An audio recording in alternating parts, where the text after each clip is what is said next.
Hello students, I welcome you all once again to this channel Prabhavi competition. में सबका स्वागत करता हूं दोस्तों, और आशा और उम्मीद करता हूं कि आप सभी अच्छे होंगे। तैयारी आपकी बहुत अच्छी चल रही होगी। दोस्तों, जैसे आप जानते हैं कि विजन आईएएस का जो मंथली करंट अफेयर होता है बहुत इंपॉर्टेंट होता है। एंड बहुत लोग जो है अगर थोड़ा सा मेंस की तैयारी करते हैं ना, तो उनके लिए जरूरी हो जाता है। ओवरऑल भी ऐसे भी अगर आप प्रीलिम्स वगैरह की भी तैयारी कर रहे हो तो बहुत इंपॉर्टेंट हो जाता है कि कॉन्सेप्ट वाइज जो है आप मंथली करंट अफेयर को पढ़ो। एक करंट अफेयर की मैगजीन तो आपको पढ़नी ही चाहिए। डिसाइड कि आप कितना भी आप जो है न्यूज़पेपर पढ़ रहे हो, बट एक करंट अफेयर की मंथली मैगजीन जो कि काफ़ी सजा के जाती है वो आपको पढ़ना ही चाहिए। उसमें विजन आईएएस बहुत इंपॉर्टेंट है। तो चलिए स्टार्ट करेंगे। आज हम नवंबर 2024 का जो महीना है उसका जो करंट अफेयर है विजन आईएएस का, उसको हम लोग देखेंगे, पढ़ेंगे।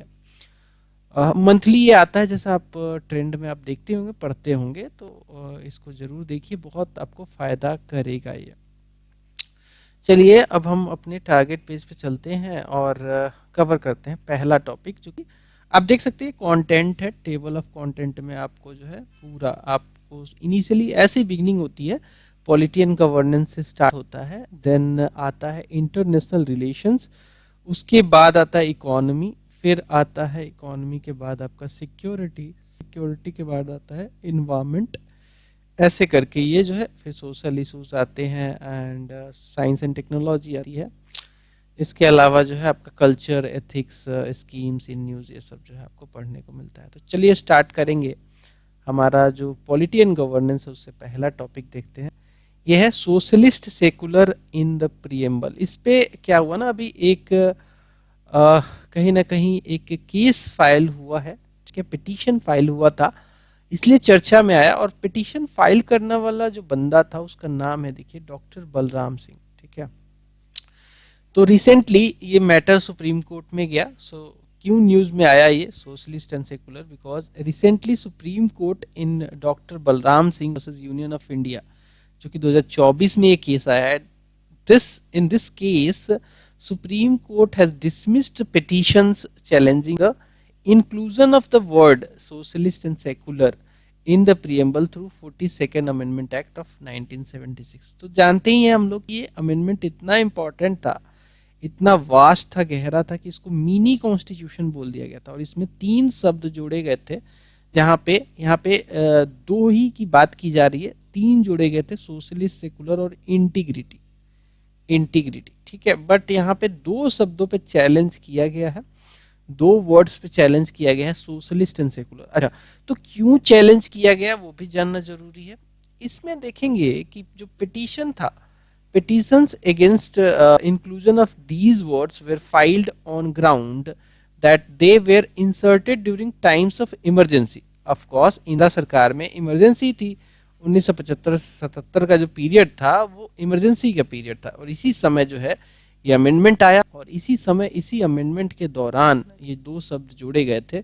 तो भाई ये कह रहे थे डॉक्टर बलराम सिंह कि ये जो 2 शब्द जोड़े गए हैं वो इमरजेंसी में जोड़े गए हैं, इसका मतलब पीपल्स का विल इसमें नहीं था, इमरजेंसी लगी हुई थी, ठीक है, पीपल्स विल को ये रिप्रेजेंट नहीं करता है। उस ग्राउंड पे इसको क्वेश करना चाहिए, डिसमिस, इसको, इन वर्ड्स को हटाना चाहिए, ये मांग थी। Petitions also held that since the date of adoption, जो कि हमारे प्रियम्बल में भी लिखा गया है, लास्ट में हमने लिखा है कि 26 नवंबर 1949 को हम लोग इसे जो है समर्पित करते हैं खुद को। तो ये डेट लिखा है, कॉन्स्टिट्यूशन को हम अपने को देते हैं, ऐसा लिखा गया है। एडॉप्शन का डेट लिखा हुआ है 26 नवंबर को। तो जब 26 नवंबर डेट ही लिख दिया है तो अब इसको अमेंड करने का कोई मतलब है क्या? ऐसा ये मानते हैं, बट ऐसा नहीं है, ठीक है। वो आगे का भी व्यू बताऊंगा सुप्रीम कोर्ट का, ठीक है। तो petitions also held that since the date of adoption 26 November 1949 का जो है by constituent assembly was mentioned in the preamble and no additional words could be inserted later to it. But ये जो ground है, इसमें सुप्रीम कोर्ट ने क्या कहा वो देख लेंगे आगे।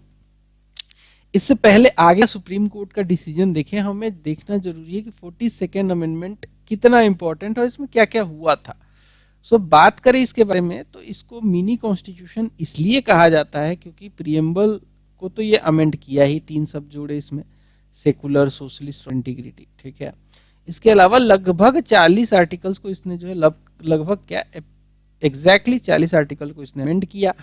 7th शेड्यूल में बहुत सारे जो स्टेट के लिस्ट में जो सब्जेक्ट्स थे उसको निकाल के सीधा डाला गया कंकरेंट लिस्ट में। And it added 14 new articles also and 2 new parts को भी जो है 2 नए पार्ट को भी इसने ऐड किया, और पार्ट की संख्या अभी हमारे टोटल 25 हो गई है, ठीक है। सो मेजर चेंजेस जो हुए, जो कि 42वें संशोधन को जो है डिफाइन करते हैं अच्छे से, उसमें प्रियम्बल में 3 शब्द जोड़े गए, जिसमें एक सोशलिस्ट था, एक सेकुलर था और एक इंटीग्रिटी था। ये तीनों शब्द पहले जो है प्रियम्बल में ही थे। आज तक के केस में एक ही बार जो है प्रियम्बल को अमेंड किया गया है, उसमें जो है जो अमेंडमेंट हुआ है उसमें 3 शब्द जोड़े गए हैं, जो कि सोशलिस्ट है, सेकुलर है और इंटीग्रिटी है। इस तो इंटीग्रिटी में हुआ ये कि पहले जो शब्द यूज किया गया था प्रियम्बल में, उसमें यूनिटी ऑफ नेशन लिखा गया था, बट अभी उसमें unity and integrity of nation, मतलब कि राज्य की अखंडता भी जोड़ी गई है, इंटीग्रिटी भी जोड़ी गई है। चेंजेस अगर देखें 7th शेड्यूल में, तो बहुत सारे जो है जो सब्जेक्ट्स थे स्टेट लिस्ट के, उसको ट्रांसफर करके कंकरेंट लिस्ट में डाला गया है। जैसे कि एजुकेशन पहले एक स्टेट का लिस्ट का जो है सब्जेक्ट था, फिर फॉरेस्ट भी वही था, इसको भी कंकरेंट में डाला गया। Protection of wild animal and birds, ये तो हालांकि इतना इशू नहीं है, ठीक है। Weights and measures, administration of justice, constitution and organisation of all courts with the exception of supreme court and high court, मतलब कि ऊपर की जो कोर्ट हैं उनको छोड़ के जो लोअर कोर्ट्स होती हैं उनमें constitution, organisation of all courts, उसको जो है कंकरेंट में डाल दिया गया है। इसके अलावा जो इमरजेंसी वाला आर्टिकल है, आर्टिकल 352 इमरजेंसी वाला है। पहले इसमें क्या था कि पूरा कंट्री की बात की जाती थी कि पूरी लगेगा तो कंट्री में लगेगा, लेकिन 42वें संशोधन में ऐसा किया गया कि इसको अमेंड करके ऑथराइज कर दिया गया प्रेसिडेंट को कि वो डिक्लेयर कर सकते हैं emergency, not only through out the country but also in any part, मतलब भारत है अपना, उसके किसी भी पार्ट में ये लगाया जा सकता है। पहले होल ऑफ द इंडिया में लगाया जाता था, अब बोला गया कि भारत के किसी भी पार्ट में इसे लगाया जा सकता है इमरजेंसी को।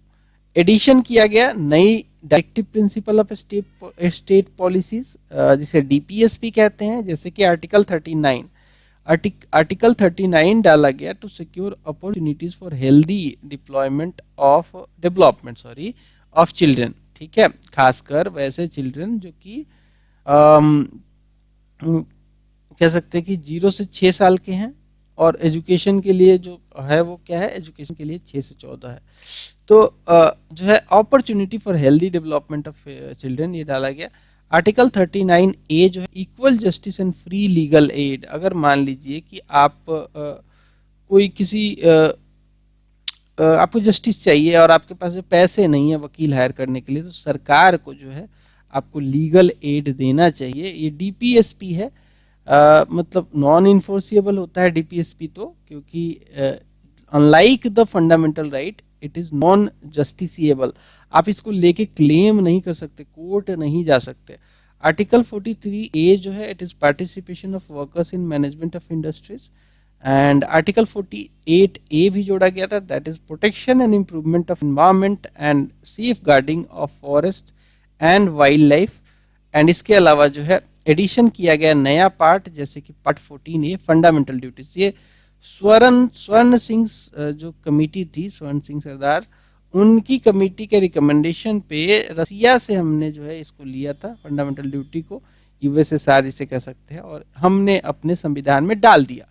पार्ट 14A भी ऐड किया गया, that is establishment of administrative tribunals, भी हमने जो है 42वें संशोधन के तहत हम अपने कॉन्स्टिट्यूशन में हमने डाला था। तो ये हो गई बात हमारी 42वें संशोधन को। ऐसे ही मिनी कॉन्स्टिट्यूशन नहीं कहते, इतनी सारी चीजें हुई हैं, दैट इज वाई इसको मिनी कॉन्स्टिट्यूशन कहा गया है।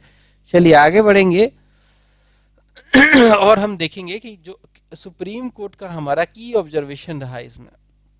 सुप्रीम कोर्ट का जो की ऑब्जर्वेशन रहा उसको देख लेंगे। तो सुप्रीम कोर्ट ने डिसमिस कर दिया रेट्रोस्पेक्टिविटी को, कि भाई जो इन्होंने कहा था डॉक्टर बलराम सिंह ने, कि रेट्रोस्पेक्टिवली आप जो है उसमें डेट तो कुछ लिखा हुआ है 26 नवंबर 1949, तो आप बाद में कैसे अमेंड कर सकते हो। इसको डिसमिस कर दिया सुप्रीम कोर्ट ने, that the date of adoption does not curtail. अब डेट ऑफ एडॉप्शन अगर 26 नवंबर लिखा है तो ऐसा थोड़ी है कि ये कर्टेल कर देता है कि आगे अमेंडमेंट ही नहीं होगा। तो it does not curtail the amending power of parliament under article 368, जो कि एकमात्र आर्टिकल है जो कि कह सकते हैं हमारे संविधान को लाइव डॉक्यूमेंट जान देता है इसको अमेंड कर करके। आर्टिकल 368 स्टेट करता है दैट पार्लियामेंट में in exercise of constituent power amend by way of adoption, variation और repeal any provision in accordance with the procedure laid down in this article. The court यानी कि supreme court की बात करें, held that this amending power extends to the preamble. ठीक है, अब ऐसा संविधान को अमेंड कर सकते तो प्रीएम्बल को भी अमेंड कर सकते, because it is integral part of constitution and can be challenged on various grounds including violation of basic structure. Basic structure का जो कॉन्सेप्ट निकल के आता, ये केशवानंदा भारती केस में आया था, केशवानंदा भारती केस में आया था ये। एंड इसके अलावा बात करें दोस्तों, तो सुप्रीम कोर्ट ने इस पार्टिकुलर ऑब्जर्वेशन में डिफाइन भी किया है सोशलिज्म को और सेकुलरिज्म को, जिसे आगे के तौर पे, क्योंकि सुप्रीम कोर्ट ऑफ रिकॉर्ड है तो इसे यूज किया जा सकता है। The court also define two terms as secularism को कैसे डिफाइन किया सुप्रीम कोर्ट ने। सो सुप्रीम कोर्ट के हिसाब से secularism represents one of the facets of right to equality. ठीक है, सुप्रीम कोर्ट के हिसाब से सेकुलरिज्म जो है it represents one of the facets of right to equality as neither the state maintains its own religion nor restricts the freedom of conscience and right to freely profess, practice, propagate religion to citizens। ठीक है, कि भाई हमारा जो है हमारा जो secularism है वो एक तरीके से राइट टू इक्वालिटी देता है, ये सुप्रीम कोर्ट ने कहा। कैसे? क्योंकि स्टेट जो है खुद का कोई रिलीजन नहीं रखता, यानी कि वो इक्वल अपॉर्चुनिटी देता है सबको, कि भाई अपना अपना आप चुन लो, फ्रीडम ऑफ कंसाइज। तो इस तरीके से डिफाइन किया। और इवन जो है केशवानंदा भारती केस जो हुआ था versus state of Kerala and S R Bombay and जो वर्सेस यूनियन ऑफ इंडिया हुआ था, सुप्रीम कोर्ट ने ऑब्जर्व किया था that secularism is a basic feature of constitution, तो इसको अमेंड नहीं कर सकते। ठीक है, अब इसको नहीं हटाया जा सकता है। सोशलिज्म जो है, सोशलिज्म के बारे में कहा सुप्रीम कोर्ट ने that it denotes the states commitment. Socialism क्या है? सोशलिज्म स्टेट का कमिटमेंट है टू वेलफेयर स्टेट।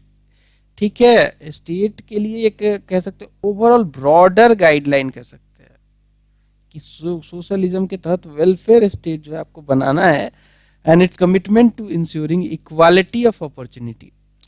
कॉन्स्टिट्यूशन एक लिविंग डॉक्यूमेंट है, उसे लिविंग डॉक्यूमेंट रहने दिया जाए।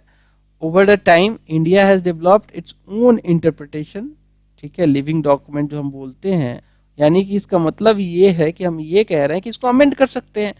सो ओवर ये सुप्रीम कोर्ट ने कहा इस बात को। ठीक है, over time India has developed its own interpretation of these terms imparting an organic character to the constitution।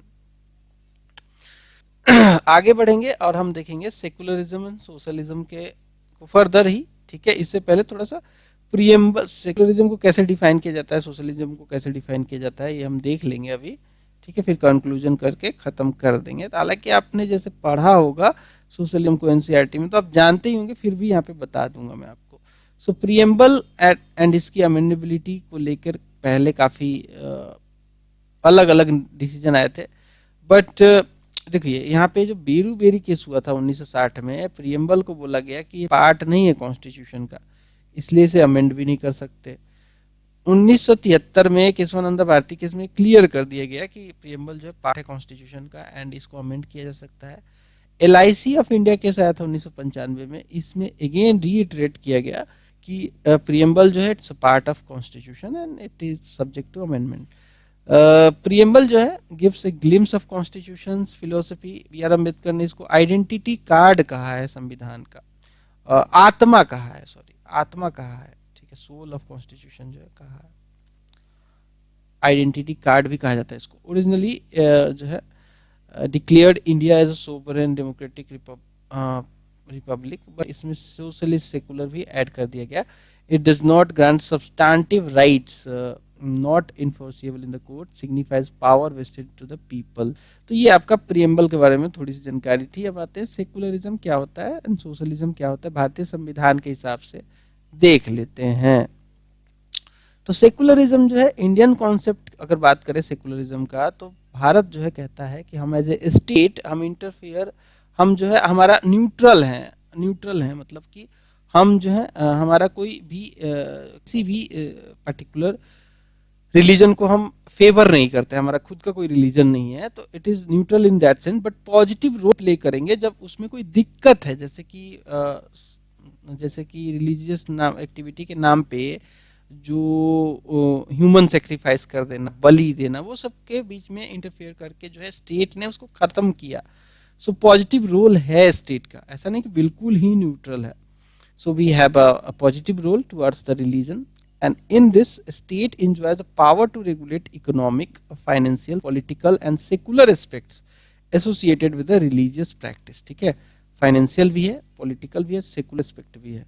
It deals with the religious freedom of individuals and minority communities. वो ऐसा नहीं है कि खाली जो है मेजोरिटी के लिए है, सबके लिए भी है। It is different from the western concept, जहाँ पे जैसे कि यूएसए वगैरह में, वहां पे कहते हैं कि भैया रिलीजन हमारा मैटर नहीं है, स्टेट का मैटर नहीं है, बिल्कुल न्यूट्रल हो जाते हैं, नॉन इंटरफेरेंस का वहां पे कॉन्सेप्ट है। बट इंडिया में ऐसा नहीं है, इंटरफेयर करेंगे अगर कुछ गलत सलत होगा तो पब्लिक ऑर्डर के नाम पे कर सकते हैं, सो पब्लिक हेल्थ के नाम पे कर सकते हैं। It is different from western concept based on the principle of non interference in the matter of religion.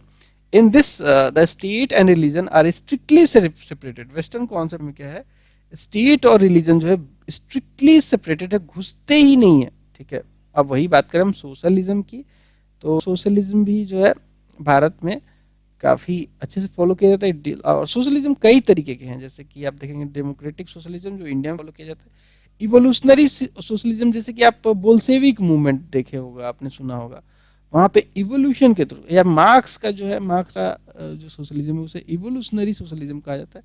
एक है फेवियन सोशलिज्म, एक है guild socialism.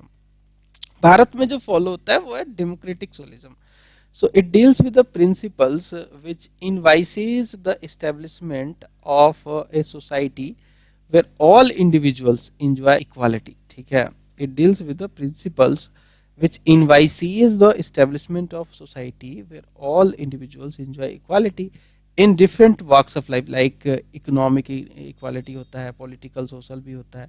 The idea of socialism was largely popularized with Karl Marx, who gave the idea of scientific socialism। ठीक है, इन्होंने जो idea दिया वो साइंटिफिक सोशलिज्म का आइडिया दिया। He held that violent revolution by the working class could overthrow the exploitative capitalists। ठीक है, इन्होंने ऐसा व्यू रखा कि वॉयलेंट रिवोल्यूशन के तहत जो है, जो कि वर्किंग क्लास का होगा, एक्सप्लॉइटेटिव कैपिटलिस्ट की मतलब प्रॉफिट मैक्सिमाइजेशन के नाम पे वर्कर क्लास को कुछ समझते नहीं, उसको उखाड़ फेंका जा सकता है। तो हम जो है बहुत मामले में जो है इससे नहीं मिलते जुलते हैं, हमारा वॉयलेंट रिवोल्यूशन नहीं है। Socialism in communist country like Cuba, China, north Korea, they provides for the strict control of industries by the government and centrally planned जो है यहाँ पे इकोनॉमी भी चलती है। अब जो हमारा सोशलिज्म है उसको हम समझते हैं, हमने ओवरऑल देखा कि सोशलिज्म कैसे कैसे जो है दुनिया में, बट हमारा सोशलिज्म क्या है। सो हमारा जो सोशलिज्म है इट इज बेस्ड ऑन, बिल्कुल अलग है, मतलब बिल्कुल अलग, बिल्कुल मिलता जुलता भी, मतलब दोनों के फीचर्स जो है इसमें डाले गए हैं। सो it is based on the mixed economic model, जहाँ पे हम लेजिस फेयर की भी बात करते हैं, लेजिस फेयर यानी कि कैपिटलिस्ट नेचर भी है हमारा, और सोशलिस्ट है। तो हम क्या करते हैं कि कैपिटलिज्म में हम अब ग्रो करते हैं, बट इनइक्वालिटी को खत्म करने की बात करते हैं। तो हमारा सोशलिज्म कुछ इस तरीके का है। So it is based on the mixed economy model where state ensures the welfare of the needy while the private enterprise जो होता है it exists for increased employment and strong economic growth। It was largely shaped by idea of leaders like Jawaharlal Nehru, बहुत बड़े socialist थे, महात्मा गांधी ने भी इसमें contribute किया। गांधीयन जो है फिलोसफी में काफी सोशलिज्म मिलती जुलती है। It is different from socialism practised in other communist country in following वे। कैसे डिफरेंट है हम लोग अदर जो कम्युनिस्ट कंट्री जैसे चाइना हो गया, रसिया हो गया, that we reject the stark difference between individual and community. We reject the stark difference between individual and community, कि मतलब it focus on the reforming both together. ऐसा नहीं कि हम लोग खाली कम्युनिटी की बात करेंगे, इंडिविजुअल्स को छोड़ ही देंगे, चाहे वो कैपिटलिस्ट क्यों ही ना हो। हम सोचते हैं कि सबको जो है रिफॉर्म किया जाए, सब पे फायदा हो। रिलेटेड टू प्राइवेट प्रॉपर्टी, हम कहते हैं कि बिल्कुल खत्म नहीं कर देंगे हम प्राइवेट प्रॉपर्टी को, रहेगा, लेकिन हम क्या करेंगे ना, हम जो है कैपिटलिस्ट को एलिमिनेट नहीं करेंगे, हम इनइक्वालिटी को हटाएंगे। तो प्राइवेट प्रॉपर्टी रह सकती है मिक्स्ड इकोनॉमी के तहत। And idea of non violence, हम जो जनरली देखते हैं कि जैसे बोल्शेविक रिवॉल्यूशन हुआ, मार्क्स जो बात करते थे रिवॉल्यूशन की, सोशलिज्म की, वो कहते थे कि उखाड़ फेंकेगी जो है प्रोटेस्टेंट जो है वो बर्जुआ को उखाड़ फेंकेंगे।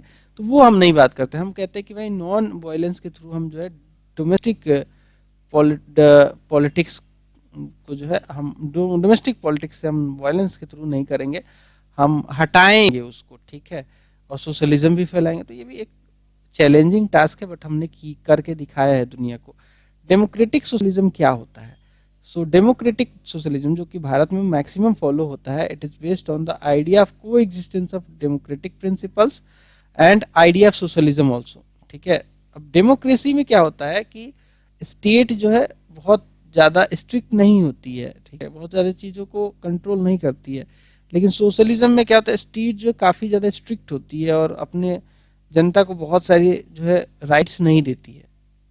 तो हम क्या करते हैं कि को एग्जिस्टेंस हो डेमोक्रेटिक प्रिंसिपल का भी, जहाँ पे जनता के लिए बहुत सारे फंडामेंटल राइट्स हों, बहुत सारी चीज़ें हों, और सोशलिज्म भी हो वेलफेयर सोसाइटी बनाने के लिए। So it differs from Marxism in the conception of state. It believes that the state is not instrument of exploitation, जहाँ की मार्क्सिज्म में होता है स्टेट खुद ही जो है सब पे कंट्रोल करने लगती है वर्कर बाय कैपिटलिस्ट, ठीक है। तो स्टेट कोई इंस्ट्रूमेंट नहीं होगी कि एक्सप्लॉयटेशन को कैपिटलिस्ट थ्रू रोके, चाहे rather the state is instrument of social welfare. State काम क्या करेगी, सोशल वेलफेयर का काम करेगी। All classes in society own the state, तो स्टेट सबका है, ठीक है, किसी एक का नहीं है। It advocates peaceful evolutionary means for social change through ballot box, ठीक है। And despite difference from Marxist idea of socialism, it shares common goals of ending the exploitation of workers and promoting equality among the people। तो हमारा इस तरीके का कुछ socialism है। Conclusion देखेंगे तो सुप्रीम जो कोर्ट का जो करंट रूलिंग है, it stresses on the idea of constitutional values. This have shown continuous evolution to suit the needs of country। The idea of socialism and secularism are now well accepted and understood by the people। Hence vigilance हो सकता है, dedication and willingness to adapt to a new challenge while remaining true to the core value of constitution। से basic structure भी कहते हैं, like justice हो गया, liberty हो गया, equality हो गई, would go a long way in dealing with the contemporary challenges like persistent inequalities, environmental degradation etc। So that's all इस particular जो ये justice वाला जो सोशलिज्म और सोशलिस्ट और सेकुलर से रिलेटेड जो ये मुद्दा था। अब आएंगे हम देखेंगे प्रॉपर्टी राइट्स इन इंडिया। तो चलिए अब हम देखेंगे प्रॉपर्टी राइट्स जिसकी बात करेंगे भारत में। इस पे एक जजमेंट आया है रिसेंटली सुप्रीम कोर्ट का, तो बहुत इंपॉर्टेंट है, जहाँ पे कहीं ना कहीं देखा जा रहा है कि स्टांस जो है चेंज हो रहा है, कहीं ना कहीं कह सकते हैं सुप्रीम कोर्ट का। क्यों न्यूज़ में आया? क्योंकि एक 9 जज कॉन्स्टिट्यूशनल एक बेंच था सुप्रीम कोर्ट का, इसने डिलीवर किया है एक लैंडमार्क रूलिंग इसने दिया है property owners association versus state of Maharashtra के ऊपर। और ये जो है फेवर में दिया है प्रॉपर्टी ऑनर्स एसोसिएशन के ऊपर, इनको फेवर में दिया है। इसमें क्या है, रिस्ट्रिक्ट किया गया है powers of state to acquire private property. मतलब कि सरकार का जो पावर है एक्विजिशन में प्राइवेट प्रॉपर्टी का, उसको रिस्ट्रिक्ट किया गया है, उसके पावर को कम किया गया है। ये बहुत दिनों के बाद ऐसा कोई जजमेंट आया दोस्तों। थोड़ा सा और डिटेल में जानेंगे इस न्यूज़ के बारे में। सो द रीसेंट जजमेंट जो है दिस हैज ओवर रूल्ड, इसने ओवर रूल किया है जो अर्लियर दो ऐसी जो बहुत बड़ी जजमेंट्स थी उसको ओवरऑल किया गया है। एक तो थी state of Karnataka versus Ranganath Reddy, 1978 में ये केस आया था। और एक आया था Sanjeev coke manufacturing company versus Bharat coking coal limited, and ये जो है 1983 में आया था। दोनों जो ये केस आए थे सुप्रीम कोर्ट के पास, यहाँ पे सुप्रीम कोर्ट ने बोला था कि जो प्राइवेट प्रॉपर्टी है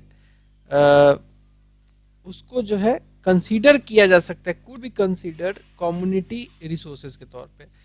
अब कहा जा रहा है कि ये जो है इतना आसान नहीं होगा, मतलब कि अब इस वाले जजमेंट में जो है बोला गया है कि हर प्राइवेट प्रॉपर्टी को कम्युनिटी रिसोर्स नहीं बनाया जा सकता है। And this shift makes a significant development in the legal understanding of property rights in India. सबसे पहले हम थोड़ा सा देख लेंगे यहाँ पे एक और चीज, इवोल्यूशन जो हुआ है राइट टू प्रॉपर्टी का, वो कैसे इवॉल्व हुआ है उसके बारे में जानेंगे। तो ओरिजिनल स्टेटस क्या था राइट टू प्रॉपर्टी का? ये एक फंडामेंटल राइट था। ओरिजिनली जो है राइट टू प्रॉपर्टी जो था एक फंडामेंटल राइट था। Initially the right to property and compensation of acquisition were protected as fundamental rights. ये आर्टिकल 19(1)(f) में and article 31 of the constitution में इसको जो है फंडामेंटल राइट बनाया गया था। 25वां संशोधन जो 1971 में आया था उसमें बोला गया ओरिजिनली तो फंडामेंटल राइट था ही, जो 25वां संशोधन आया था 1971 में उसमें बोला गया कि आर्टिकल 31C जो है उसको इंट्रोड्यूस कर रहे हैं हम लोग, which protect the laws designed to fulfil the directive principle of state policy. बोला कि देखो डीपीएसपी के लिए फुलफिल करने के लिए अगर कोई लॉ बनाएंगे उससे जो है उससे अगर आर्टिकल 14-19 में फंडामेंटल राइट किसी का हनन होता है तो उसे चैलेंज नहीं किया जा सकता है, ये लाया गया था। ठीक है, इसलिए जो डीपीएसपी में आर्टिकल 39B और 39C से रिलेटेड था, जिसमें प्रॉपर्टी से रिलेटेड बात की गई थी कि प्रॉपर्टी ली जा सकती है कम्युनिटी वेलफेयर के लिए, कम्युनिटी में मास वेलफेयर के लिए। अभी जो रिवाइज्ड स्टेटस है, बिल्कुल जो लेटेस्ट जो कह सकते हैं 44th अमेंडमेंट के बाद, अब इसमें कोई चेंज नहीं है। तो ये 1978 में 44वां संशोधन आया और राइट टू प्रॉपर्टी को एक जो फंडामेंटल राइट था उसको खत्म करके कॉन्स्टिट्यूशनल राइट बना दिया गया अंडर आर्टिकल 300A। ठीक है, राइट टू प्रॉपर्टी जो एक फंडामेंटल राइट था इसको खत्म करके कॉन्स्टिट्यूशनल राइट बना दिया गया अंडर आर्टिकल 300A के तहत। अब हम देख लेंगे की highlights of the recent judgment जो कि property owners association versus state of Maharashtra में आया था। की हाईलाइट को देखेंगे जो कि property owners association versus state of Maharashtra में आया है। यहाँ पे जो है यहाँ पे आर्टिकल 39B का स्कोप के बारे में चर्चा किया सुप्रीम कोर्ट ने इम्फेसाइज किया है कि जो प्राइवेट प्रॉपर्टी है उसको आप ऑटोमेटिकली जो है मटेरियल रिसोर्स नहीं बना सकते कम्युनिटी के लिए। ऐसा नहीं है कि सारे प्रॉपर्टी को आप मटेरियल ऑफ कम्युनिटी रिसोर्स बना दोगे अंडर आर्टिकल 39B। ये यूनिनिमसली नहीं होना चाहिए, एक बैलेंस बनाना पड़ेगा, ये कहा है कोर्ट ने। It clarified that not all privately owned resources meet the conditions to be treated as such. Article 39B provide करता है हमें that the ownership and control of the material resources of the community are so distributed as best to serve the common good. तो ऐसा नहीं है कि अगर किसी का उस तरीके से डिस्ट्रीब्यूटेड नहीं है कि कॉमन गुड नहीं वो दे पा रहा है तो उसको जो है आपको छोड़ना चाहिए, उसको जो है आप पे अडिग होके ये नहीं बोलेंगे कि कॉमन गुड ही देगा।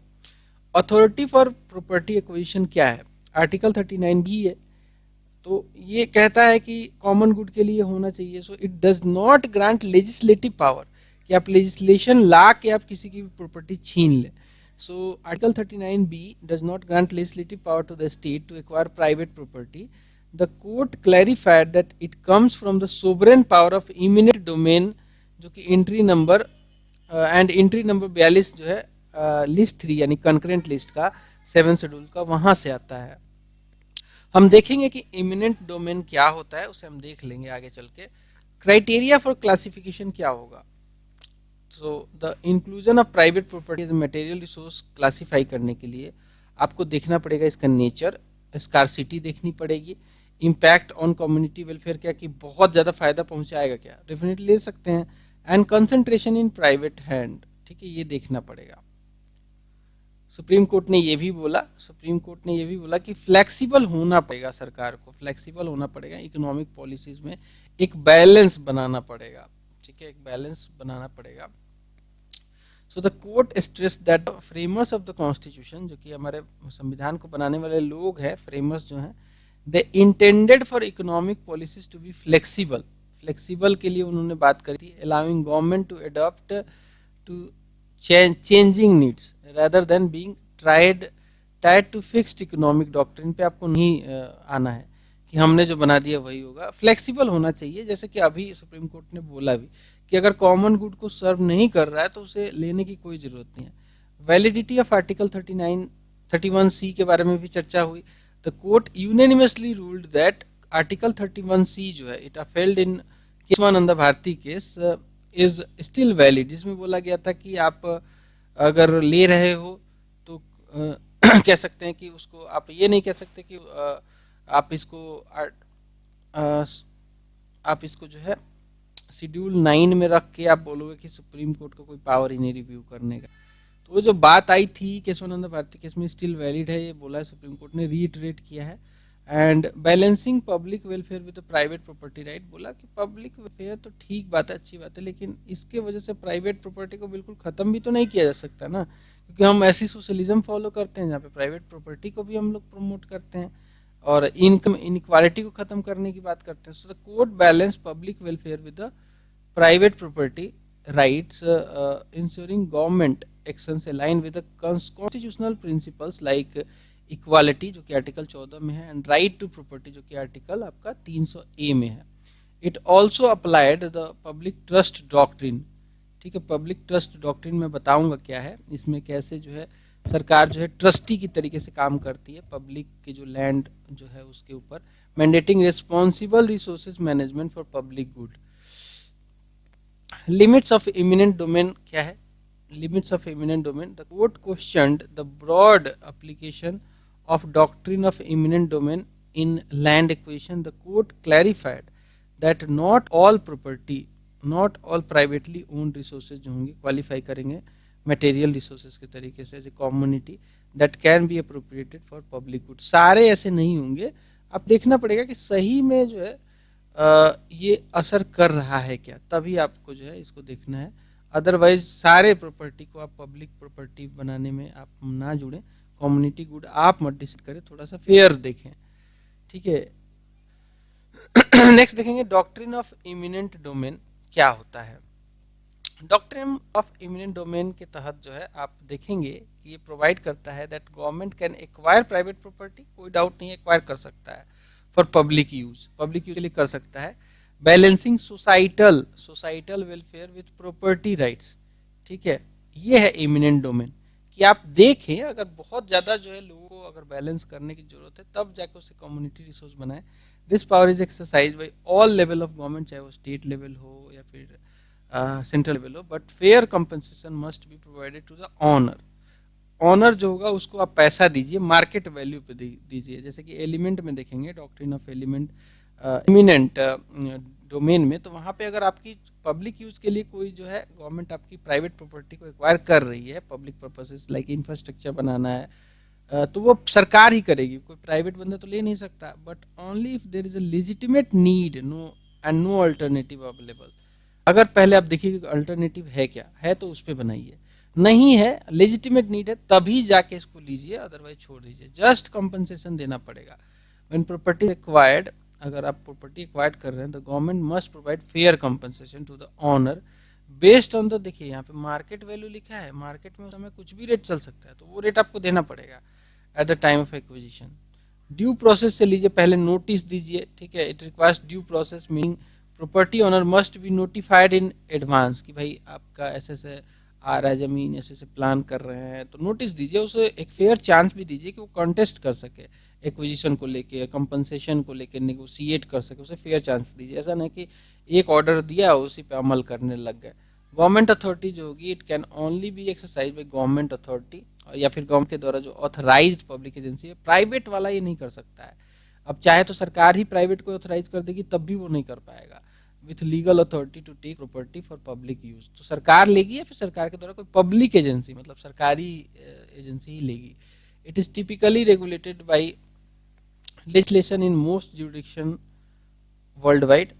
इम्पॉर्टेंट केस जो है इस पर्टिकुलर लॉ के ऊपर उसको देखेंगे, जैसे कि एक केस है Sudarshan charitable trust versus government of Tamil Nadu का। Sudarshan charitable trust versus government of Tamil Nadu का एक केस है, 2018 में आया था, जहाँ पे सुप्रीम कोर्ट ने क्लैरिफाई किया था। Supreme court clarified that eminent domain is tied to the state sovereignty.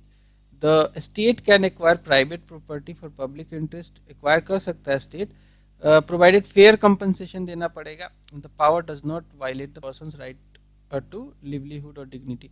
अगर किसी बंदे की ऐसी प्रॉपर्टी जिससे उसका जो है पेट चलता है, रोजी रोटी चलती है, तो उसे नहीं ले सकते आप। अब एक और टर्म आया था, हमने पीछे देखा था, वो था पब्लिक ट्रस्ट डॉक्ट्रिन। ये क्या है?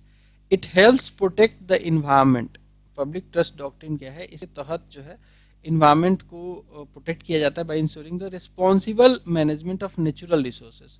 Responsible management of natural resources by invoking this doctrine we can safeguard these resources and promote the protection of earth.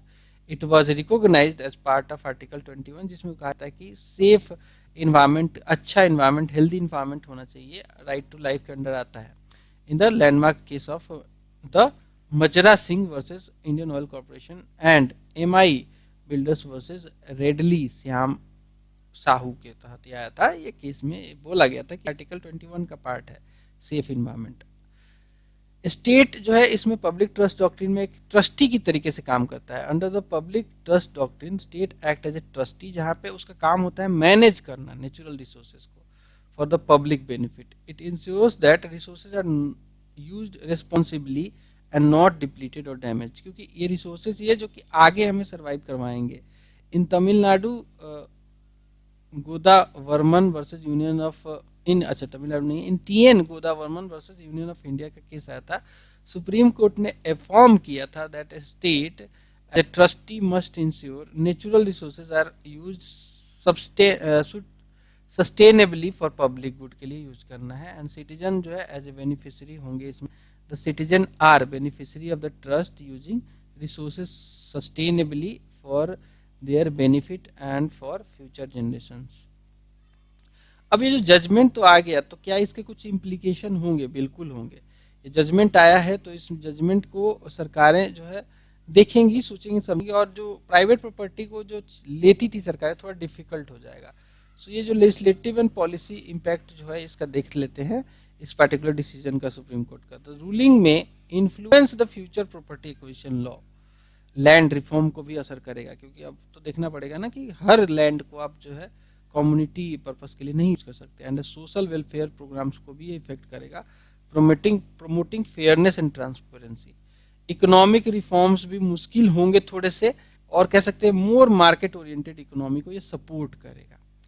ठीक है, the decision signals to shift a more market oriented economy by limiting the state's power to acquire property, supporting private investment while ensuring social justice. Political debates होंगी, ठीक है, political parties जो होंगी they may adjust their stance on land reform and property rights while the ruling जो होगा, ruling could shape social welfare programs also, especially land redistribution जो मुश्किल हो जाएगा फॉर अंडर प्रिविलेज।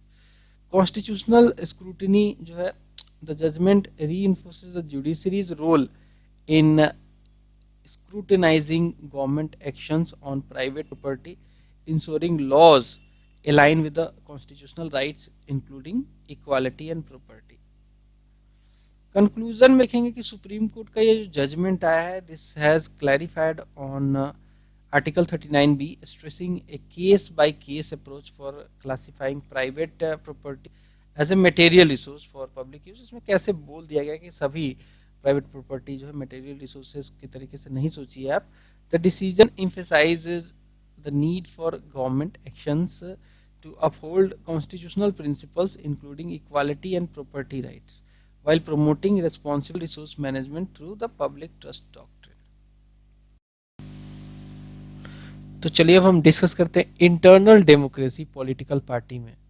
ये मुद्दा इसलिए गरमाया है क्योंकि काफी ज्यादा डिस्कशन आजकल चल रहा है कि क्या रोल होगा इलेक्शन कमीशन ऑफ इंडिया का, ताकि जो पार्टीज हैं उनमें वो ऐसी पार्टीज हैं जो कि एक डेमोक्रेटिक कंट्री में काम कर रही हैं, लेकिन उनके अंदर खुद की इंटरनल डेमोक्रेसी नहीं है। एक लीडर होता है, वही जो है डिसाइड करता है सब कुछ, ऑटोक्रेटिक ऑटोक्रेटिक टाइप का काम करता है। ऐसे बहुत सारी पार्टियां हैं जहाँ पे परिवारवाद चलता है, बहुत सारी दिक्कतें हैं। सो क्यों न्यूज में आया? क्योंकि discussions are ongoing about the role of election commission of India in enforcing democratic functioning of political parties in India. ठीक है, इसलिए ये गरमाया हुआ मुद्दा कि ठीक है, डेमोक्रेटिक कंट्री में काम करते हो तो एटलीस्ट आपको भी तो एज ए पार्टी आपको डेमोक्रेसी को इंटरनली आपको अप्लाई करना चाहिए। सो इंटरनल पार्टी डेमोक्रेसी जो है it is conceived as internal arrangement. आपको पता होना चाहिए कि ये होता क्या है।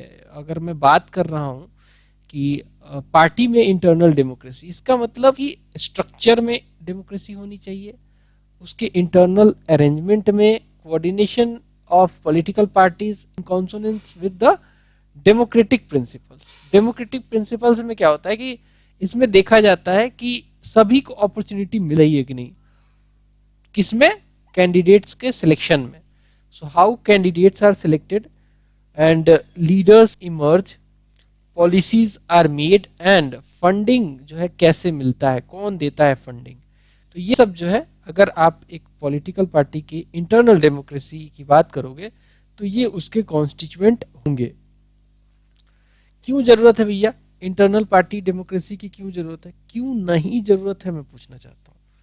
क्यों नहीं जरूरत है मैं पूछना चाहता हूँ। हम लोग एक डेमोक्रेटिक कंट्री हैं, हम लोग एक डेमोक्रेटिक कंट्री है और यहाँ पे एक ऐसी पार्टी काम करे जो कि डेमोक्रेटिक नहीं है, इंटरनल उसमें डेमोक्रेसी नहीं है, तो कैसा होगा?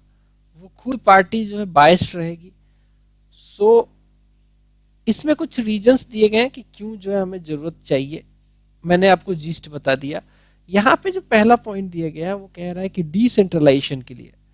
सो अगर हम देखें कि इंटरनल डेमोक्रेसी आ जाए पार्टीज में, सो ये क्या करेगा, ये लिमिट करेगा centralised discretionary control exercise by top level के जो पार्टी के लीडर्स होते हैं। ठीक है, जो भी पार्टी जैसे कि बीजेपी, यहाँ पे बड़े डिसीजन कौन लेता है आप सोच सकते हो। कांग्रेस, बड़े डिसीजन कौन लेता है आप सोच सकते हो। कुछ नेता होते हैं जो कि सब कुछ डिसाइड करने में लगे होते हैं।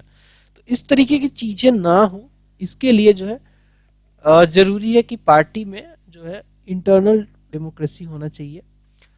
And this will open decision making process to input from wider circles of party stakeholders at various level. तो पहला तो डिसेंट्रलाइजेशन होगा, क्योंकि जो टॉप लेवल के लीडर हैं जो कि डिसीजन मेकिंग में मेनली काम करते हैं, उनको जो है थोड़ा सा पावर उनका कम होगा।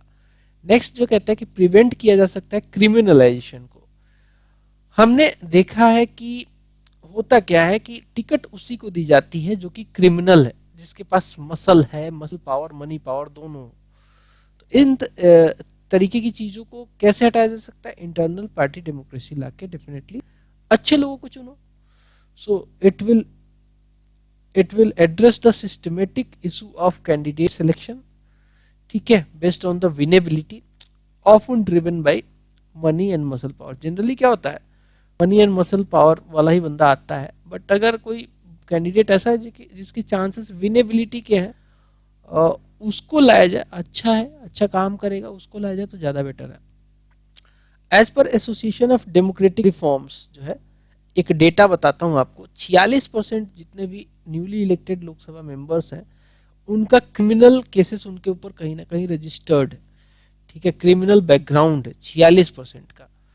अब आप सोच सकते हो कि आधे के आसपास की आबादी जो है, जो चुन के आई है, जो देश चलाने में लगी हुई लेजिस्लेटर है, उसका जो है आधे, मतलब इतनी बड़ी जो रिप्रेजेंटेटिव है, इतने बड़े जो नंबर है, वो क्रिमिनल केसेस में लिप्त है।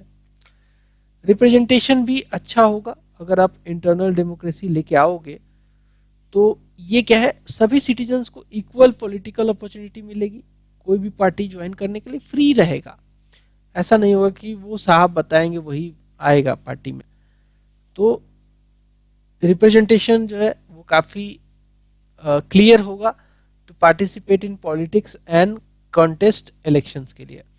यूथ का पार्टिसिपेशन बढ़ेगा, definitely it opens up opportunities for new talent and reduces the influence of established leaders.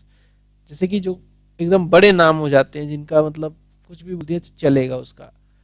Reduce corruption also. Administrative reform commission जो थी, एआरसी जिसे कहते हैं, 2008 में इसने जो है बताया था कि एथिक्स एंड गवर्नेंस रिपोर्ट मैं जारी कर रहा हूँ, noted that corruption is caused by over centralisation. मतलब कि ओवर सेंट्रलाइजेशन क्या होता है, कुछ लोगों के पास पावर रहता है, सबके पास इक्वल पावर नहीं होता है।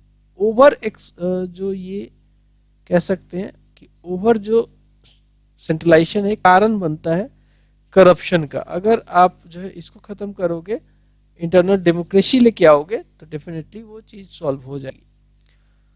नेक्स्ट कहता है कि transparency and fair flow of information. John Stuart Mill की जो बुक है 1859 में छपी थी, ठीक है, पब्लिश हुई थी, on liberty. It argues for absolute protection of liberty of thought and discussion. Reasons देखेंगे कि लैक ऑफ इंटरनल पार्टी डेमोक्रेसी के क्या कारण है, क्यों नहीं जो है इंटरनल डेमोक्रेसी पार्टीज में है, वो क्या कारण है वो देखेंगे। तो पहला कारण आता है नो स्टैट्यूटरी बैकिंग। इसके लिए कोई कानून नहीं है अभी तक, एक्सेप्ट बहुत ही लिमिटेड थोड़ा बहुत मेंशन किया गया। Section 29A of the representation of the people's act, जिसको 1951 में बनाया गया था, which provides for registration of political party with ECI, that's all. Registration का ही है, वो कैसे बनी है पॉलिटिकल पार्टी, कितनी उसमें इंटरनल डेमोक्रेसी है, कोई नहीं चेक करता है। Also election commission of India का गाइडलाइन भी है इसके ऊपर, एंड एप्लीकेशन फॉर्मेट है for registration of political parties under section 29A only prescribe provisions for internal accountability and not candidate selection. कैसे किसी पॉलिटिकल पार्टी में कैंडिडेट सिलेक्ट किए जाएंगे, इसकी कोई अकाउंटेबिलिटी नहीं है। हाउएवर इंटरनल अकाउंटेबिलिटी की बात की गई है, वो भी मतलब पेपर पे है, वो मतलब फॉलो उतना वो भी अच्छे से नहीं होता है। लैक ऑफ पेनल प्रोविजन, कि आप सजा दे सको कि भाई कुछ ऐसा आप करोगे तो आपको ये सजा मिलेगी, डी रजिस्टर कर दिया जाएगा, ऐसा कुछ भी नहीं है हमारे पास। So as per the judgment under supreme court, एक केस आया था सुप्रीम कोर्ट के पास, national Congress, Indian national Congress versus institute of social welfare का। Election commission of India currently, अभी इलेक्शन कमीशन ऑफ इंडिया के पास ये पावर नहीं है कि वो डी रजिस्टर कर सके, पावर नहीं है कि वो जो है डी रजिस्टर कर सके इन पॉलिटिकल पार्टियों को। स्ट्रक्चरल चैलेंजेस भी हैं, प्रिवेलेंस ऑफ डायनेमिक, जो है डायनेमिक कह सकते हैं पॉलिटिक्स है, सेंट्रलाइज्ड पावर स्ट्रक्चर है, जहां पे हर बंदा चाहता है, हर पार्टी चाहती है कि चंद लोग ही डिसीजन ले। एंटी डिफेक्शन लॉ जो 52nd अमेंडमेंट आया था, mandating strict party line adherence etcetera, तो ये सब दिक्कतें हैं। Other issues like lack of political will, बहुत सारी पॉलिटिकल पार्टियां हैं जो कि जैसे चल रहा है वैसे ही चलने देना चाहती हैं, और वो रिफॉर्म नहीं करना चाहती, क्योंकि बड़े बड़े नेता वो करने ही नहीं देंगे। एंड वीक ऑर्गेनाइजेशनल फ्रेमवर्क भी है, तो ये सब दिक्कतें हैं, ठीक है। अब हम आगे बढ़े हैं, देखें तो यहाँ पे अगला बॉक्स में जो इन्फॉर्मेशन है, that is no electoral reforms can be effective. No electoral reforms can be effective without reforms in political party system. जब तक आप पॉलिटिकल पार्टी सिस्टम में रिफॉर्म नहीं करोगे, इलेक्टोरल रिफॉर्म होगा नहीं, क्योंकि जो खुद पार्टियां ही जो है ऑटोक्रेटिक टाइप का काम करेंगी, वो कहाँ से रिफॉर्म लेके आएंगी, वो आगे भी नहीं करेंगी। National commission to review the working of constitution, जिसे NCRWC बोलते हैं, इसने एक रिपोर्ट जारी किया था on electoral process and political parties, ठीक है। इसके तहत जो है ये बोला गया था कि कोई भी इलेक्टोरल रिफॉर्म जो है सक्सेसफुल नहीं होगा, इफेक्टिव नहीं होगा without reform in political party system. आगे का रास्ता क्या होगा, वे फॉरवर्ड क्या होगा, ठीक है, क्या ऐसे ही चलेगा सब कुछ या फिर कुछ रास्ता आगे का है।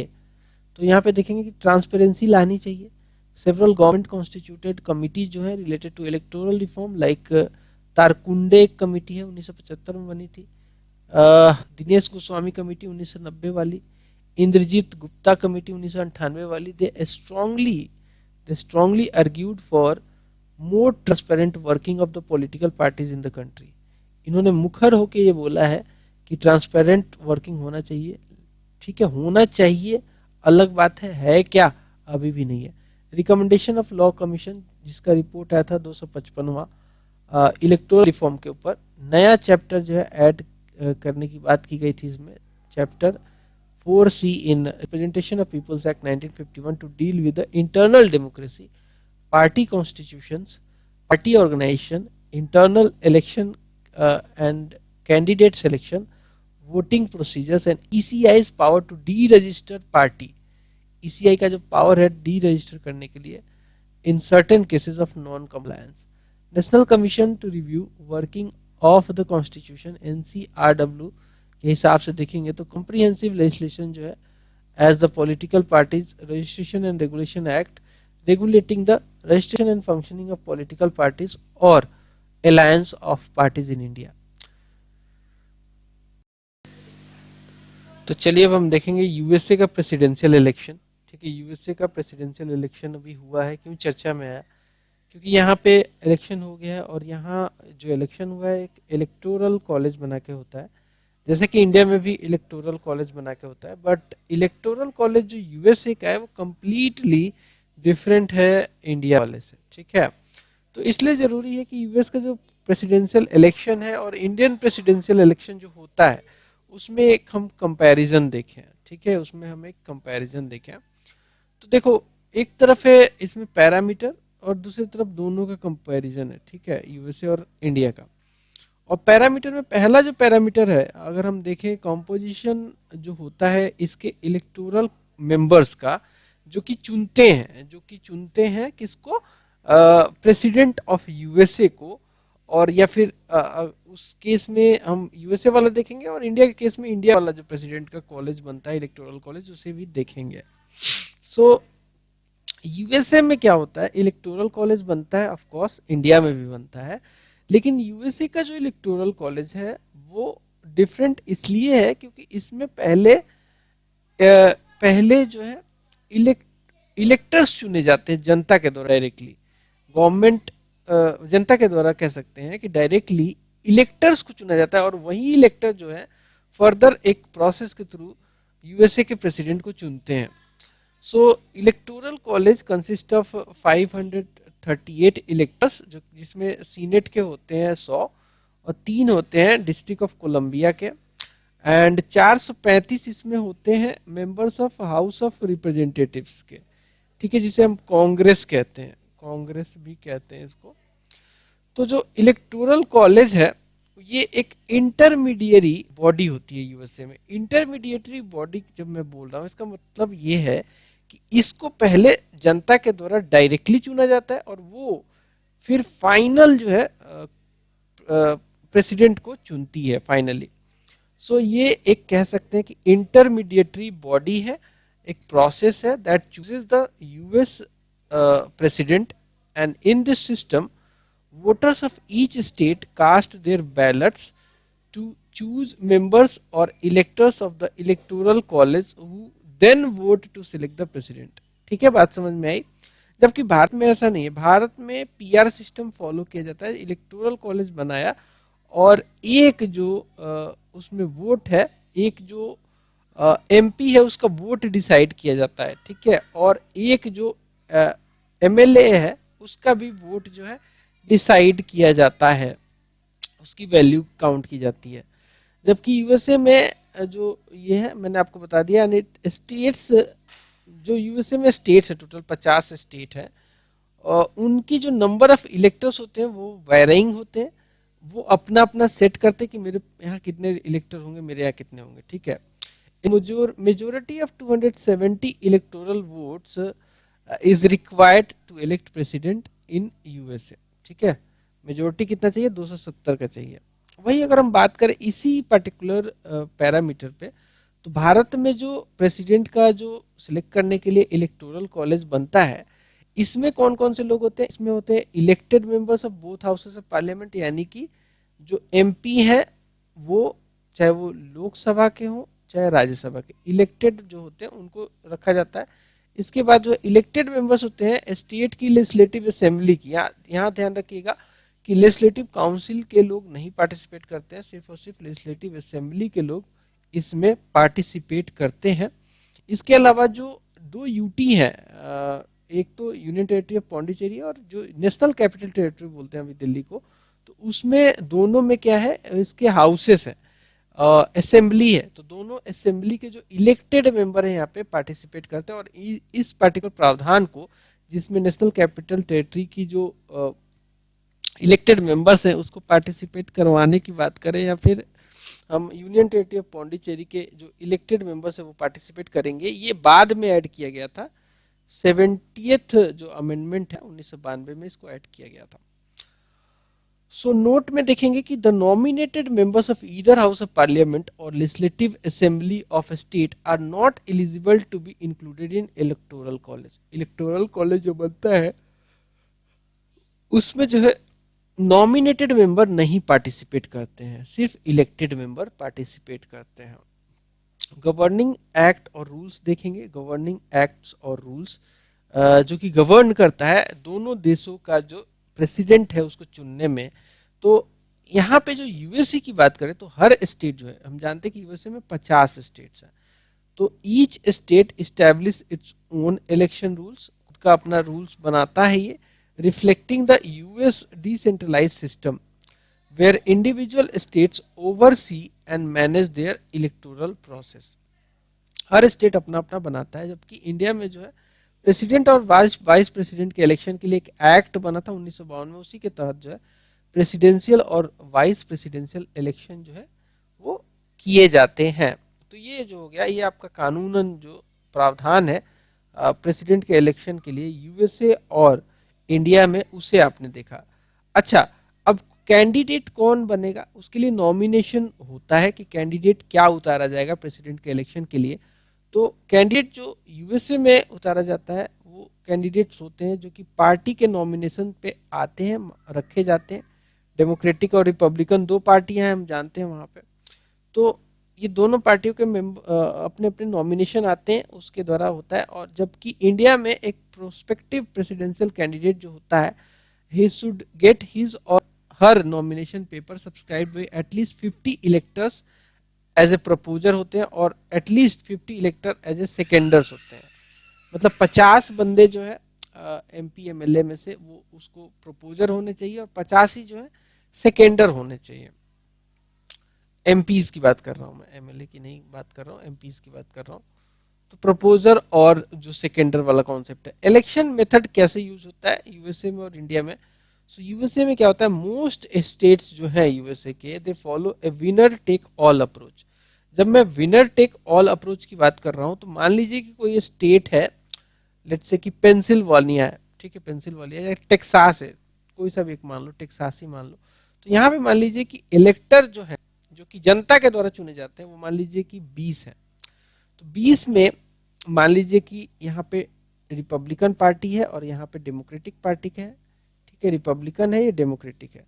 तो रिपब्लिकन के खाते में आ गया मान लो 11 और इसके खाते में आया 9, तो अल्टीमेटली 11 वाला जीता, ठीक है। 11 वाला जीता तो होता क्या है, विनर जो गया ये 11 वाला, ये 9 ये भी इसके वोट में काउंट हो जाएगा, ठीक है। तो विनर टेक्स ऑल का कॉन्सेप्ट ये है कि अगर चाहे आप एक ही के मार्जिन से क्यों ना जीतो, 2 के मार्जिन से आप विनर हो गए तो आपको 20 के 20 जितने भी है सारे दे दिए जाएंगे। तो ये कॉन्सेप्ट लगता है, ठीक है। तो मान लीजिए कि ऐसे ही 50 स्टेट है अमेरिका में और एक जगह 20 है, कहीं 25 है, कहीं 30 है, कहीं 10 है, ऐसे करके है। तो यहाँ से मान लो कि रिपब्लिकन को पूरा 20 मिल गया, यहाँ से 10 मिल गया और यहाँ से डेमोक्रेटिक को 30 और 25 मिल गया, तो जीतेगा कौन, डेमोक्रेटिक। तो इस तरीके से यहाँ पे इलेक्शन होता है। Candidates can win presidency without winning the popular vote, like Donald Trump जैसे जीते थे 2016 में। वही अगर हम बात करें इंडिया में, तो इंडिया में ये सिस्टम कैसे काम करता है, यहाँ पे पीआर जो प्रोपोर्शनल रिप्रेजेंटेशन बोलते हैं कि भाई, एक तो होता है एफपीटीपी, एफपीटीपी होता है, इसमें क्या होता है कि मान लीजिए कि 4 कैंडिडेट किसी कॉन्स्टिट्यूएंसी में उतरे हैं, तो 4 में से एक को मिल गया 26%, एक को मिल गया 37% और फलाना ढिमका जो भी मिला। तो होता ये है कि ये जो 37% वाला सबसे ज्यादा वाला जीत जाएगा, लेकिन क्या ये 50% से ज्यादा वोट इसको मिला है? नहीं, 37% मिला है, यानी कि ये जो है 63% लोगों ने इसको नहीं चुना है, फिर भी यही जीतता है। इसको एफपीटीपी बोलते हैं। जबकि पीआर जो सिस्टम है, जिसको हम प्रोपोर्शनल रिप्रेजेंटेशन कहते हैं, तो इसमें क्या होता है कि मान लीजिए कि यहाँ पे पार्टीज लड़ती हैं, ठीक है, तो होता क्या कि पार्टी का कैंडिडेट है, इसको मिला 56% वोट और इसको मिला दूसरे वाले को 44%। तो इसको 56% के हिसाब से सीटें मिलेंगी और इसको 44% के हिसाब से सीटें मिलेंगी, इसी रेशियो में दे दी जाती हैं। तो इसे प्रोपोर्शनल रिप्रेजेंटेशन कहते हैं, ठीक है। तो यहाँ पे जो कैंडिडेट का जो प्रेसिडेंट का इलेक्शन होता है वो प्रोपोर्शनल रिप्रेजेंटेशन से होता है, means of single transferable vote, and the voting at such election shall be through the secret ballot. The candidate needs to secure 50% +1 win, +1 एक वोट मिलता है, जिसे कास्टिंग वोट कहते हैं, डिसीजन मेकिंग होता है ताकि वो जीत जाए। तो इस तरीके से ये जो है कंपैरिजन में आगे देखेंगे कि वोट काउंटिंग प्रोसेस कैसे होता है। यूएसए की बात करें तो जो वोट काउंटिंग प्रोसेस है यूएसए में, वो सिग्निफिकेंटली प्रोलॉन्ग लार्जली होता है due to reliance on paper ballots and handling of mail in votes, like जो हमारा पोस्टल बैलेट के थ्रू होता है, हमारे जो लोकसभा में इलेक्शन होता है, उसी तरीके का कुछ इसमें होता है। लेकिन हमारे यहाँ क्या होता है, ईवीएम के थ्रू किया जाता है, हमारे यहाँ ईवीएम के थ्रू किया जाता है, यहाँ पे पोस्टल बैलेट्स होता है यूएसए में। तो ईवीएम पे काफी ब्लेम भी लगता है। नेक्स्ट देखिए, फ्रीक्वेंसी ऑफ इलेक्शन जो होता है प्रेसिडेंट का, यूएसए में 4 साल में एक बार प्रेसिडेंशियल इलेक्शन होता है, और 2 ही टर्म के लिए कोई एक बंदा जो है 2 ही टर्म के लिए जो है वो बन सकता है क्या, प्रेसिडेंट। लेकिन इंडिया में बात करें तो 5 साल में होता है और कोई ऐसा लिमिट नहीं है, चाहे तो कोई 10 बार प्रेसिडेंट बन जाए, एवरी 5 ईयर में, एक्सेप्ट एक्सेप्शनल केसेस में। इन जनरल 5 साल का टेन्योर इनका होता है, इलेक्शन हो जाता है। रनिंग मेट जो होता है, रनिंग मेट की बात करें तो प्रेसिडेंट का जो प्रेसिडेंशियल कैंडिडेट होता है वही चूज करता है बंदा कि उसका वाइस प्रेसिडेंट कौन होगा। तो प्रेसिडेंट के सबसे क्लोज जो बंदा होता है उसे वाइस प्रेसिडेंट बनाया जाता है। जबकि भारत में देखेंगे तो वाइस प्रेसिडेंट का जो इलेक्शन होता है वो अलग से ही होता है, उसका भी प्रावधान है, ठीक है, जैसा कि प्रेसिडेंट का है उसी के जैसा कुछ प्रावधान है, बट कुछ अंतर भी है, बहुत सारे अंतर हैं, ठीक है। तो इस तरीके से हमने देखा कि यूएस और इंडिया के जो प्रेसिडेंशियल इलेक्शन है उनमें क्या अंतर है, और सिमिलैरिटीज बहुत ज्यादा इसमें है नहीं, अंतर ही ज्यादा आपको देखने को मिल रहा है। अब आगे बढ़ेंगे और अगला टॉपिक है हमारा म्युनिसिपल कॉर्पोरेशन इन इंडिया, इसको कवर करेंगे। तो चलिए अब हम देखेंगे म्युनिसिपल कॉर्पोरेशन के रिगार्डिंग भारत में एक न्यूज आया था, आरबीआई ने एक रिपोर्ट जारी किया था, उसके बारे में देखेंगे। सो सबसे पहले स्टार्ट ही होता है वाई इन न्यूज से। ये इसलिए न्यूज में आया बिकॉज एक रिपोर्ट जो कि जिसका टाइटल था own sources of revenue generation in municipal corporations opportunities and challenges, जो कि रिलीज किया गया था रिजर्व बैंक ऑफ इंडिया के द्वारा। यहाँ पे फोकस सब जो है ओन सोर्सेस से है। जो म्युनिसिपल कॉर्पोरेशंस हैं इंडिया में, वो ओन सोर्सेस से भी रेवेन्यू जनरेट करती हैं और उनके पास ग्रांट आता है और टैक्स से डिवोल्यूशन आता है, तमाम चीज होती है, ठीक है। तो हम यहाँ पे ओन रिसोर्सेज को फोकस करते हुए जो रिपोर्ट आया उसको देखेंगे। सो थोड़ा सा बैकग्राउंड देख लेंगे कि म्युनिसिपल इंस्टीट्यूशन भारत में, उनके बारे में थोड़ा सा। सो इंडिया का जो सिटी है, इंडिया सिटीज जो है अभी आज के डेट में काफी ग्रो कर रही है। लैंड एरिया की बात करें तो भारत में जितना भी लैंड है उसका मात्र 3% इन सिटीज का जो है लैंड एरिया है। बट यहाँ पे जो पॉपुलेशन रहती है वो 400 मिलियन पीपल रहते हैं, यानी कि 40 करोड़ के आसपास लोग यहाँ पे रहते हैं 3% लैंड में। जबकि हमारी टोटल आबादी अभी मान लो कि 140 करोड़ के आसपास हो गई होगी, ठीक है। तो 40 करोड़ तो आपके 3% लैंड में रहते हैं। और एक और बड़ी बात ये है कि ये जो है कंट्रीब्यूट करते हैं काफी ज्यादा, ये सिटीज हैं कंट्री के जीडीपी में 60% कंट्रीब्यूशन जो है वो इस मात्र 3% का एरिया जो कि सिटीज का है वहां कंट्रीब्यूशन आता है। और ये जो 400 मिलियन आबादी है, ये बढ़ के, ऐसा उम्मीद है, ऐसा एक्सपेक्टेड है कि 2050 तक ये बढ़ के 850 मिलियन हो जाएगी। देखो पहले क्या था कि जो म्युनिसिपल कॉरपोरेशन था, लोकल अर्बन बॉडीज थी, उनको कह सकते हैं अर्बन लोकल बॉडीज, उनको पहले कॉन्स्टिट्यूशनल रिकॉग्निशन नहीं था, फॉर्मलाइज्ड नहीं थे, तो इसको फॉर्मलाइज किया गया 74वीं कॉन्स्टिट्यूशनल अमेंडमेंट एक्ट ऑफ 1992। 73वीं तो हम जानते हैं कि उससे पंचायती राज इंस्टीट्यूशंस का फॉर्मलाइजेशन हुआ था, लेकिन हम यहाँ पे बात कर रहे हैं 74 जो कि फॉर्मलाइज किया, जिसने local governance in India providing a constitutional basis for local government. किस किस लोकल गवर्नमेंट की बात कर रहे हैं, तो म्युनिसिपल कॉर्पोरेशन की बात करते हैं, अर्बन की बात कर रहे हैं। एंड फंक्शंस जो देखेंगे लोकल गवर्नेंस में, गवर्नमेंट में, तो 74th अमेंडमेंट ने क्लियरली ऐसा अमेंड करके दे दिया था, 12 शेड्यूल को ऐड किया गया था, जिसको म्यूनसिपालिटी ही बोलते, तो म्यूनसिपालिटी का जो 12 शेड्यूल ऐड हुआ था, और इसके तहत जो है 18 फंक्शंस दिए गए हैं।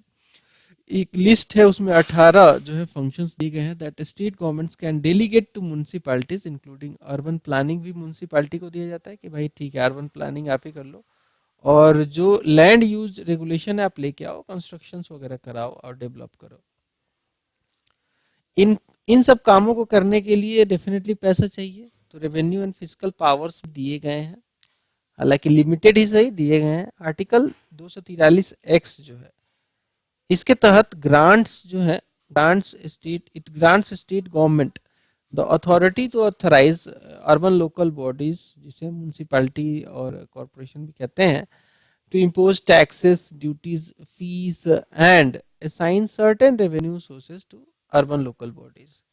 Article 243 Y जो है, it assigns the responsibility of reviewing and recommending the devolution of taxes and grants to the state finance commissions, जो SFCs होती हैं।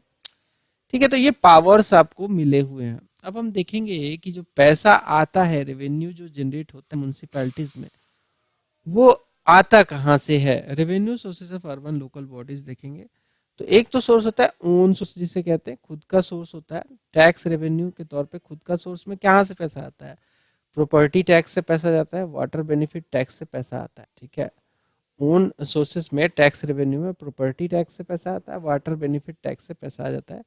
नॉन टैक्स रेवेन्यू में यूजर चार्जेस से पैसा आता है, डेवलपमेंटल चार्जेस से भी पैसा आता है। नॉन टैक्स रेवेन्यू में यूजर चार्जेस से पैसा आता है, डेवलपमेंटल चार्जेस से भी पैसा आता है। अदर रिसिप्ट्स में लीज रेंट से, सेल ऑफ रबिश, कचरा वगैरह जो बेचा जाता है, sale of rubbish, lease rent वगैरह से पैसा आता है। वही अगर हम बात करें कि जो असाइंड या फिर शेयर्ड रेवेन्यू जो है, असाइंड या फिर शेयर्ड रेवेन्यू जो है, उसमें इंटरटेनमेंट टैक्स से पैसा आता है, subsumed under the GST except when levied by local bodies, professional tax से पैसा आ जाता है। ग्रांट इन एड में सेंट्रल और स्टेट फाइनेंस कमीशन का जो डिवोल्यूशन ग्रांट आता है, डिवोल्यूशन जो आता है सेंट्रल और स्टेट फाइनेंस कमीशन का डिवोल्यूशन वो आता है। इसके अलावा जो ग्रांट अंडर प्रोग्राम जैसे कि स्वच्छ भारत मिशन के तहत पैसा दिया जाता है अर्बन लोकल बॉडीज को, और Atal mission for rejuvenation and urban transformation के तहत भी जो है लोकल जो गवर्नेंस के लिए अर्बन लोकल बॉडीज को पैसा दिया जाता है। ये कुछ लोन भी लेते हैं, बोरोइंग्स भी करते हैं, जैसे कि loans from state and central governments, banks वगैरह से भी लोन लिया जाता है। लोन्स कहाँ कहाँ से लिया जाता है, स्टेट से लिया जाता है, और सेंट्रल गवर्नमेंट से भी लोन ले सकते हैं, और ये लोन लेते हैं बैंकों से भी, बैंकों से भी ये लोन लेते हैं। अब हम एक बात करें की फाइंडिंग्स की, जो कि रिजर्व बैंक ऑफ इंडिया के इस पार्टिकुलर रिपोर्ट में आया है। यहाँ पे हमने देखने को मिला कि मात्र 0.6% ही हमारा जो टोटल जीडीपी है उसमें इसका कंट्रीब्यूशन मात्र 0.6% ही है। लो रेवेन्यू जनरेशन करती है urban local bodies. So Indian municipalities जो है they generate only 0.6% of the GDP. 2023-24 में इन्होंने इतना ही जीडीपी का जो है जनरेट किया। This is much lower than the central government का जो कंट्रीब्यूशन है जीडीपी में उस रेवेन्यू का 9.2%, एंड स्टेट गवर्नमेंट्स जो होती हैं उनका 14.6% का है। तो इस वजह से देखा जाता है कि लिमिट कर अर्बन डेवलपमेंट फंड को, तो लो रेवेन्यू जनरेशन तो डेफिनेटली है। टैक्स रेवेन्यू जो है वहाँ पे म्यूनसिपल कॉर्पोरेशन का 30% है, मतलब सबसे बड़ा हिस्सा जो इसके रेवेन्यू में आता है म्युनिसिपल कॉर्पोरेशन में, वो आता है टैक्स रेवेन्यू से, and followed by grant contribution subsidies जो कि 24.99% है, और जो फीस एंड यूजर चार्जेस है जैसे कि वेस्ट मैनेजमेंट वगैरह, इन सब पे यूजर चार्जेस जो लिया जाता है वाटर सप्लाई वगैरह पे, वो सब मिला के 20% के आसपास होता है, 20.2%। एडिशनली अगर हम देखेंगे, एडिशनली अकॉर्डिंग टू सीएजी का, कंट्रोलर एंड ऑडिटर जनरल का जो रिपोर्ट आया था, उसके हिसाब से जो ये म्युनिसिपल कॉर्पोरेशंस हैं 18 स्टेट्स में, they collect only 56% of their property tax demand. Grants from the central and state governments to municipal increased by 24.9% and 20.4%, ये इंक्रीज हुआ है। म्यूनिसिपल बोरोइंग्स की बात करें तो ये अब बढ़ा है, मतलब कि ओन रिसोर्स से हम लोग कम पैसा कमा रहे हैं, म्यूनिसिपल कॉर्पोरेशन कम पैसा जो है ले पा रही है, और बोरोइंग वगैरह बढ़ रहा है इसका। जैसे कि देख सकते हैं कि बोरोइंग एक समय 2019-20 में अगर बात करें तो म्यूनिसिपल बोरोइंग जो था वो 2886 करोड़ था, अभी ये बढ़ के 2023-24 में हो गया है 13,364 करोड़ रुपए हो गया है, increasing from 1.9% to 5.2% total receipt का ये हो गया है। तो ये बढ़ रहा है, लोन बढ़ रहा है, ओन जो अपना होना चाहिए ओन रेवेन्यू वो नहीं बढ़ रहा है। म्युनिसिपल बॉन्ड्स भी एक तरीका है पैसा जनरेट करने का, लेकिन अभी भी अंडर डेवलप्ड है पूरा मार्केट म्युनिसिपल बॉन्ड वाला। So the municipal bond market is under developed, totalling इसमें देखा जाए तो 4204 करोड़ ही ये इससे हम जनरेट कर पाते हैं, जो कि 0.09% है, काफ़ी कम है, 1% तो है ही नहीं, 0.09% है कॉर्पोरेट बॉन्ड मार्केट का, with most bonds privately placed होते हैं, लिमिटिंग इन्वेस्टर्स पार्टिसिपेशन। एडिशनली अगर देखेंगे तो जो ग्रीन बॉन्ड मार्केट है, green bond market it is still in the nascent stage, मतलब शुरुआती दौर में है, अभी काफी युवा अवस्था कह सकते हैं, काफी नेसेंट है, इनिशियल फेज में है, and the process of issuing A green bond involves additional cost for green audits and monitoring की परफॉर्मेंस इंडिकेटर्स। कुछ अदर इश्यूज देखेंगे म्युनिसिपल कॉर्पोरेशन में जो होता है, उसके बारे में भी जानना जरूरी है। इसको फाइनेंशियल चैलेंजेस तो होते ही होते हैं, जैसे कि एड होक इम्प्लीमेंटेशन जो स्टेट फाइनेंस कॉर्पोरेशन जो सजेस्ट करती है वो जो होता है वो बहुत ही स्लो होता है, कॉन्स्टिट्यूशन भी इसका लेट होता है, सो स्टेट्स ऑफन डिले और इनएडिक्वेटली इम्प्लीमेंट स्टेट फाइनेंस कमीशन का जो रिकमेंडेशन है, या तो इसके फॉर्मेशन को ही डिले कर देती है स्टेट गवर्नमेंट, या फिर स्टेट फाइनेंस कमीशन का रिकमेंडेशन जो है उसे बहुत ही इनएडिक्वेटली इम्प्लीमेंट किया जाता है। तो जो वो कहती है कि भाई इस तरीके से म्यूनिसिपल कॉर्पोरेशन को पैसा मिलना चाहिए, वो तो इम्प्लीमेंट ही नहीं किया आपने।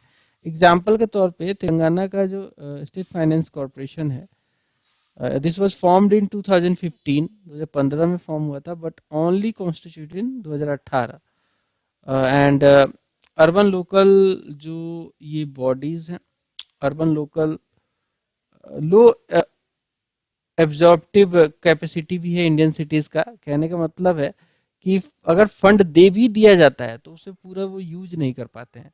According to a recent CAG का जो रिपोर्ट आया था, अर्बन लोकल सेल्फ गवर्नमेंट्स जो हैं, जिसे हम यूएलएसजी कह सकते हैं, जो 18 से 11 ऐसे स्टेट में देखा गया कि उन्होंने मात्र अपना फंड का 61% के आसपास ही, मतलब यूटिलाइजेशन में टोटल का देख मैं बता दूं 11 स्टेट में देखा गया कि जितना फंड अलॉट हुआ है उसमें से मात्र उन्होंने मिला के 61% ही यूज किया है, मतलब 39% को एब्जॉर्ब ही नहीं कर पा रहे हैं वो लोग, यूज ही नहीं कर पा रहे हैं। ऐसा क्यों भाई?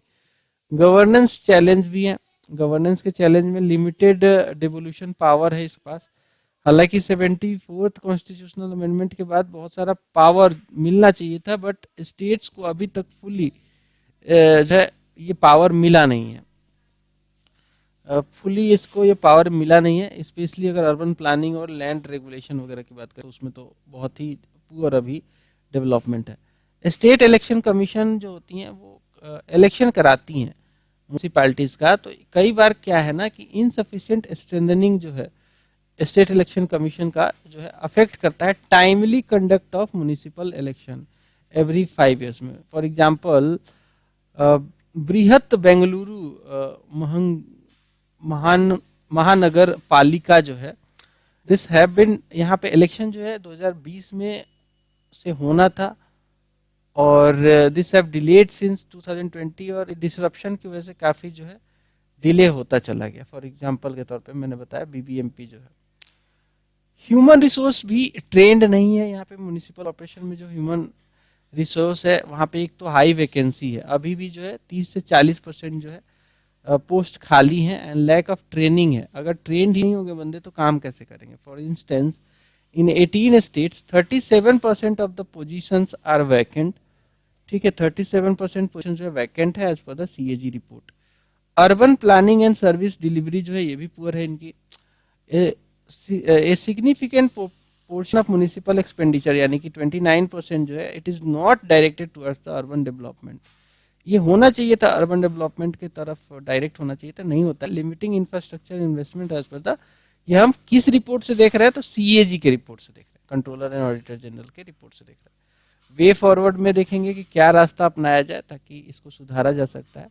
तो हम इनहेंस कर सकते हैं ओन सोर्स रेवेन्यू। यहाँ पे ओन बोल रहा हूँ तो म्यूनिसिपल कॉर्पोरेशन की अपनी खुद की जो सोर्स ऑफ रेवेन्यू है उसको बढ़ाया जा सकता है। जैसे प्रॉपर्टी टैगिंग, प्रॉपर्टी टैक्स में जीआईएस मैपिंग कर सकते हैं, जो जियो जो मैपिंग होता है उसको कर सकते हैं। डिजिटल पेमेंट प्लेटफॉर्म को बढ़ाया जा सकता है, वहाँ पे आप डेफिनेटली जो है कंप्लायंस बढ़ा के जो है रिड्यूस कर सकते हैं लीकेजेस को। कई बार देखते हैं डिजिटल पेमेंट प्लेटफॉर्म पे अगर नहीं पेमेंट होता है तो पता ही नहीं चलता कि कितना पैसे में कौन सा प्रॉपर्टी बिका है, तो उस पर जो टैक्स एक्चुअल लगना चाहिए तो लग नहीं पाता।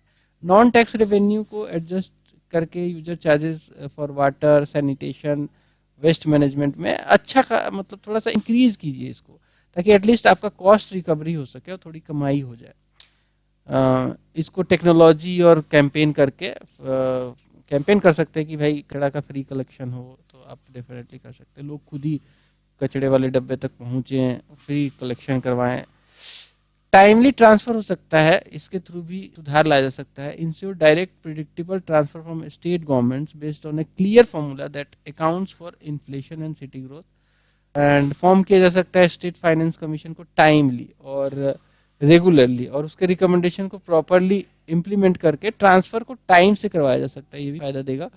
इसके अलावा जो है फंडिंग को डाइवर्सिफाई करना चाहिए, एक्सप्लोर करना पड़ेगा इसके लिए म्युनिसिपल बॉन्ड्स को, और इनोवेटिव फाइनेंसिंग टेक्निक्स देखनी पड़ेगी, ग्रीन वगैरह भी सोचना पड़ेगा, सस्टेनेबल अर्बन प्लानिंग के लिए क्लाइमेट फाइनेंस भी करना पड़ेगा। ट्रांसपेरेंट फाइनेंशियल मैनेजमेंट होना चाहिए भाई, बिल्कुल इम्प्लीमेंट कीजिए आप नेशनल म्युनिसिपल अकाउंटिंग मैनुअल को, जो कि 2004 में आया था, फॉर स्टैंडर्डाइज अकाउंटिंग प्रैक्टिसेस के लिए। State government should also mandate compliance support training and link intergovernmental transfer to accounting standards and human resources में जैसा कि मैंने बताया था कि वैकेंसी काफ़ी ज़्यादा है, उसको भरिए, उसको फिल कीजिए वैकेंसीज को, और ट्रेंड कीजिए लोगों को, ट्रेनिंग इंस्टीट्यूशंस भी खोलिए ताकि ऐसे लोग ट्रेन किया जा सके। एग्जाम्पल के तौर पे एक अच्छा एग्जाम्पल है मध्य प्रदेश का। Madhya Pradesh government has created a municipal cadre to improve staffing and skill development के लिए इसने किया, तो इससे बाकी जो है स्टेट गवर्नमेंट को भी सीखना चाहिए। चलिए अगला टॉपिक होगा हमारा नॉन गवर्नमेंटल ऑर्गेनाइजेशंस के बारे में।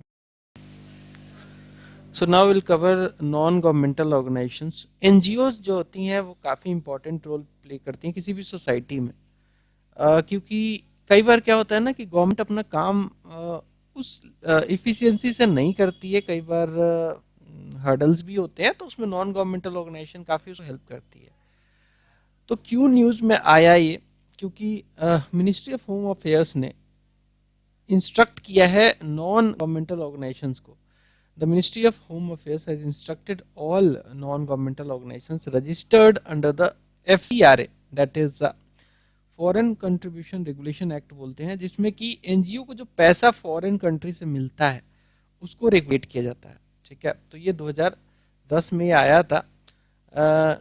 इनको ऐसा गाइडलाइंस दिया गया है, इंस्ट्रक्शन दिया गया है कि आपको अगर एफसीआरए के तहत आप रजिस्टर्ड हो तो आप रिपोर्ट करोगे अगर आपके की ऑफिस बियरर्स में कोई भी और या फिर मेंबर्स जो हैं आपके एनजीओ के कोई बदल रहे हैं, तो उसका जो है रिपोर्ट आप करोगे मिनिस्ट्री ऑफ होम अफेयर्स का को। ठीक है, अगर कोई आपके मैनेजमेंट लेवल में चेंज होता है, मेंबर में चेंज होता है, तो डेफिनेटली आपको रिपोर्ट करना पड़ेगा। थोड़ा सा और इस पे न्यूज पे जाने, so this requirement still applies even if an NGO non governmental organisation previous FCRA licence जो है एप्लीकेशन इज स्टिल पेंडिंग। ठीक है, ये उस पे भी लागू होता है। किसी जिस एनजीओ ने, कोई एनजीओ है उसने अप्लाई कर रखा है ऑलरेडी एफसीआरए लाइसेंस के लिए, तो उस पे भी अगर कोई चेंज आता है उसके मैनेजमेंट लेवल में या फिर मेंबर का चेंज आता है तो डेफिनेटली उसको रिपोर्ट करना पड़ेगा। जो नॉन गवर्नमेंटल ऑर्गेनाइजेशंस होती हैं, दे में submit a new application which will automatically replace the previous one and registration. अच्छा, इसमें ऐसा है कि मतलब आपको लगता है कि आप चेंज करना चाहते हो तो नया एप्लीकेशन भी दे सकते हो, या फिर चेंज कर रहे हो तो बताओ अगर आपका एप्लीकेशन पेंडिंग है।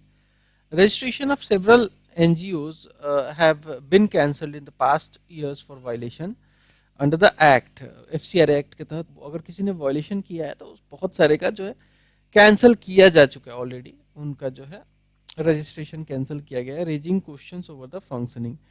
तो बहुत सारी एनजीओ जो है वो गलत सलत काम में भी इन्वॉल्व हो जाती हैं, सारी नहीं है, इसका रोल तो बहुत इंपॉर्टेंट है, सोसाइटी में बहुत अच्छा काम करती हैं, लेकिन कुछ एनजीओ ऐसी होती है जो कि नाम खराब करती हैं और वो गलत सलत काम में, जो टेररिस्ट फाइनेंसिंग में घुस जाती हैं या फिर हर्डल करने में सिक्योरिटी इशूज खड़ा करती हैं, तो उसको दिक्कत वाली जो एनजीओ को उनको रेगुलेट करने के लिए बेसिकली स्ट्रिक्ट प्रावधान होना भी चाहिए।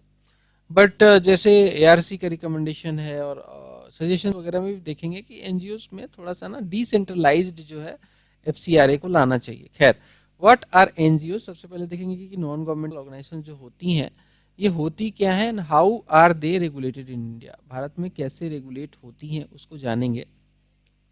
तो जो नॉन गवर्नमेंट ऑर्गेनाइजेशन होती हैं ये एक नॉन प्रॉफिट ऑर्गेनाइजेशन होती है, मतलब कंपनी की तरीके से काम कर भी सकती है।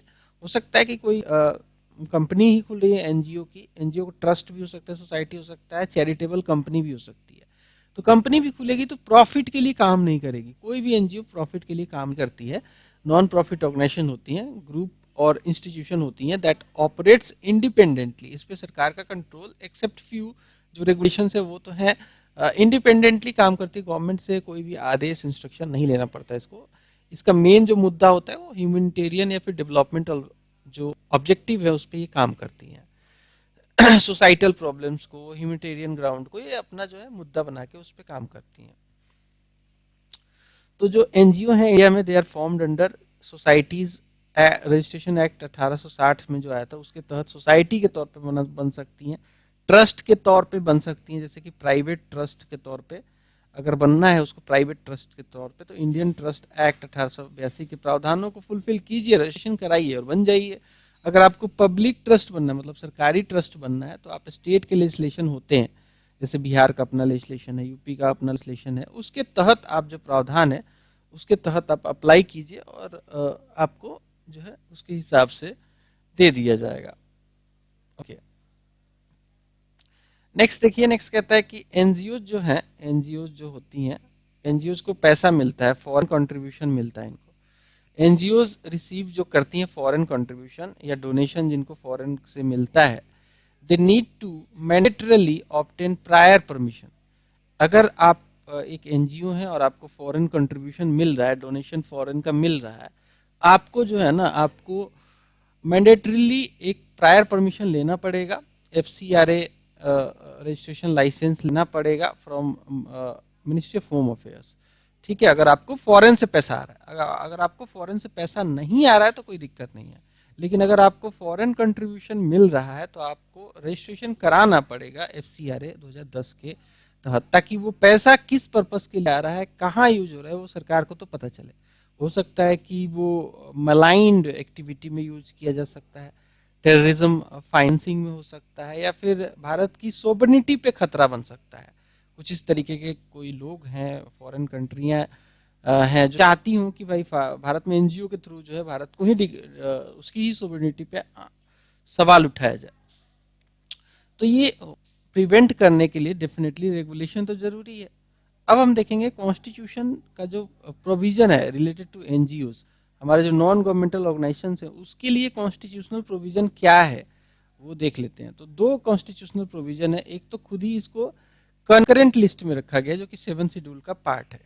7 शेड्यूल में हम जानते हैं 3 लिस्ट होता है, एक तो यूनियन लिस्ट है, एक स्टेट लिस्ट है और एक कंकरेंट लिस्ट होता है।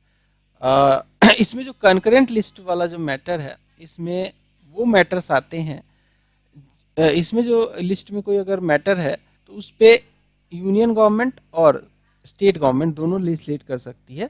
अगर दोनों सेम टॉपिक पे लेजिस्लेट कर देते हैं और अगर कॉन्ट्राडिक्शन हो जाता है तो उस केस में जो यूनियन वाला जो लॉ है वो सुपरसीड करेगा स्टेट वाले लॉ के ऊपर। ये सिंपल सा प्रावधान है। आर्टिकल 19(1)(c) के तहत भी जो है रेगुलेशन है, रजिस्ट्रेशन आप कर सकते हैं। ये हम जानते हैं कि एक फंडामेंटल राइट है जो कि गारंटी करता है आपको राइट टू फॉर्म एसोसिएशन। तो आप जब एसोसिएशन एनजीओ बनाते हो तो वो भी एक एसोसिएशन ही है, तो उसमें भी आपको जो है ये अधिकार है बनाने का, इसमें कोई आपको रोक नहीं सकता, अधिकार है। बट आप अगर फॉरेन कंट्रीब्यूशन ले रहे हैं तो आपको जो है फॉरेन कंट्रीब्यूशन का जो है रजिस्ट्रेशन कराना पड़ेगा। रेगुलेशन क्या क्या है एनजीओ के ऊपर? एनजीओ जो होते हैं भारत में फॉरेन कंट्रीब्यूशन जो ले रहे हैं तो उसमें एफसीआरए के तहत उसका रजिस्ट्रेशन होना चाहिए। जो एफसीआरए में प्रावधान है क्यों लाया जाता है, ताकि इसको इनफ्लक्स जो होता है फॉरेन कंट्रीब्यूशन का, या फिर कह सकते हैं कि फॉरेन फंड जो होते हैं वो किसी इंडिविजुअल एसोसिएशन के को मिल रहा है या फिर कंपनी को मिल रहा है इंक्लूडिंग एनजीओ को, तो उसको जो है रेगुलेट किया जा सके। उसको ये मतलब हमें पता होना चाहिए कि वो पैसा जा कहाँ रहा है, ठीक है, वो पैसा कहाँ जा रहा है और वो पैसा सही तरीके से जो सेड पर्पस है उस पर वो खर्च हो रहा है कि नहीं। The act restrict the use of foreign funding. ये जो एक्ट है वो रिस्ट्रिक्ट करता है फॉरेन फंडिंग को for the purposes that may affect.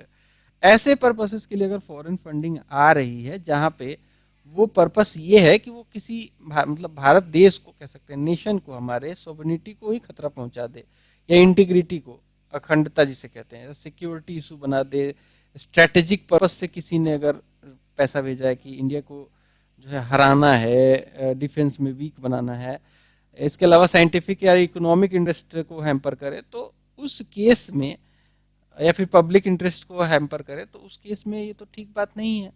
तो इस तरीके की चीज़ों को रुकने के लिए, रिस्ट्रिक्ट करने के लिए, ऐसा पैसा जो है गलत तरीके से ना आ जाए या फिर किसी के लाइफ को इंडेंजर ना कर दे, तो ये डेफिनेटली रेगुलेशन एफसीआरए के तहत जरूरी है। इसके अलावा कह सकते हैं कि ये जो 2010 वाला एक्ट था एफसीआरए वाला, ये रिवाइज हुआ, अमेंड हुआ, कह सकते हैं अमेंड हुआ 2020 में under the foreign contribution regulation amendment act आया था 2020 में, with the following key changes to prevent misuse of fund by foreign funded NGOs. तो इसमें क्या क्या चेंज किया गया? पहला चेंज जो आया वो that is mandated receiving foreign contribution through a specified bank in designated FCRA account. मतलब कि जो फॉरेन पैसा आप ले रहे हैं, अगर आप एक एनजीओ हैं फॉरेन से पैसा ले रहे हैं, तो आपको ना एक एफसीआरए अकाउंट खुलवाना पड़ेगा। एफसीआरए अकाउंट खुलता है, वो आप खुलवाइए। एक रजिस्टर्ड बैंक, स्पेसिफाइड बैंक होती हैं, जैसे कि एसबीआई स्पेसिफाइड बैंक है इस चीज़ के लिए, वहाँ खुलवाइए, पैसा लीजिए, तो एक आपका मतलब अकाउंटेबिलिटी रहती है। इसके अलावा जो है इसके तहत जो है प्रोहिबिट किया गया है the transfer of foreign contribution to other person. अगर कोई एनजीओ है, मान लो XYZ, इसके पास पैसा आ गया है, मान लो कि 2 करोड़ रुपए आ गए हैं, तो ये पैसा किसी के अकाउंट में आप नहीं ट्रांसफर कर पाएंगे। इसके अलावा reduce the ceiling of on foreign contribution being used for administrative expenditure.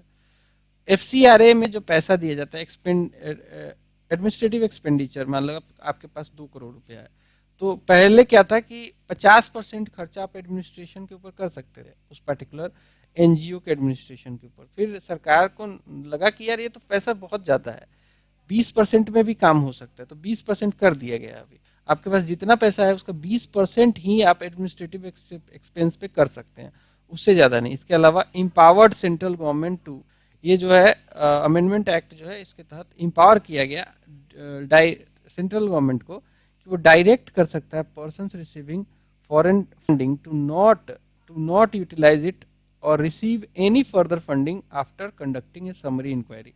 जब सेंट्रल गवर्नमेंट एक समरी इंक्वायरी कर लेगी और उसे लगेगा कि कुछ दिक्कतें हैं, तो उस पर्टिकुलर पर्सन को या फिर पर्टिकुलर एनजीओ को मना कर सकते हैं कि अभी फर्दर आप पैसा नहीं लेना जब तक कि फर्दर और हम गाइडलाइंस ना दें।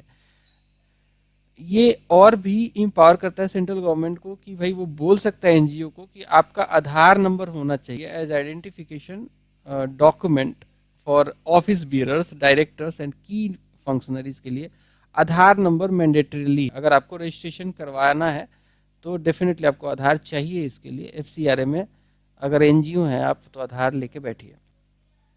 अब हम देखेंगे कुछ रोल्स एंड रिस्पॉन्सिबिलिटी जो कि बहुत इंपॉर्टेंट होती है एनजीओ की। एनजीओ गवर्नेंस को स्ट्रेंथन करने का काम करता है, ये डेमोक्रेसी के इथोस को, गवर्नेंस को डेफिनेटली जो है ये सपोर्ट करता है। जैसे कि एसोसिएशन फॉर डेमोक्रेटिक रिफॉर्म जो है ये एक एनजीओ है, वर्क करता है इस एरिया में ताकि इलेक्टोरल एंड पॉलिटिकल रिफॉर्म्स हो सके। काफी दिक्कतें हैं, इलेक्टोरल पॉलिटिकल रिफॉर्म बहुत जरूरी है। पॉलिटिकल रिफॉर्म में एक आता है इंटरनल डेमोक्रेसी, इंटरनल डेमोक्रेसी बहुत जरूरी है उसमें।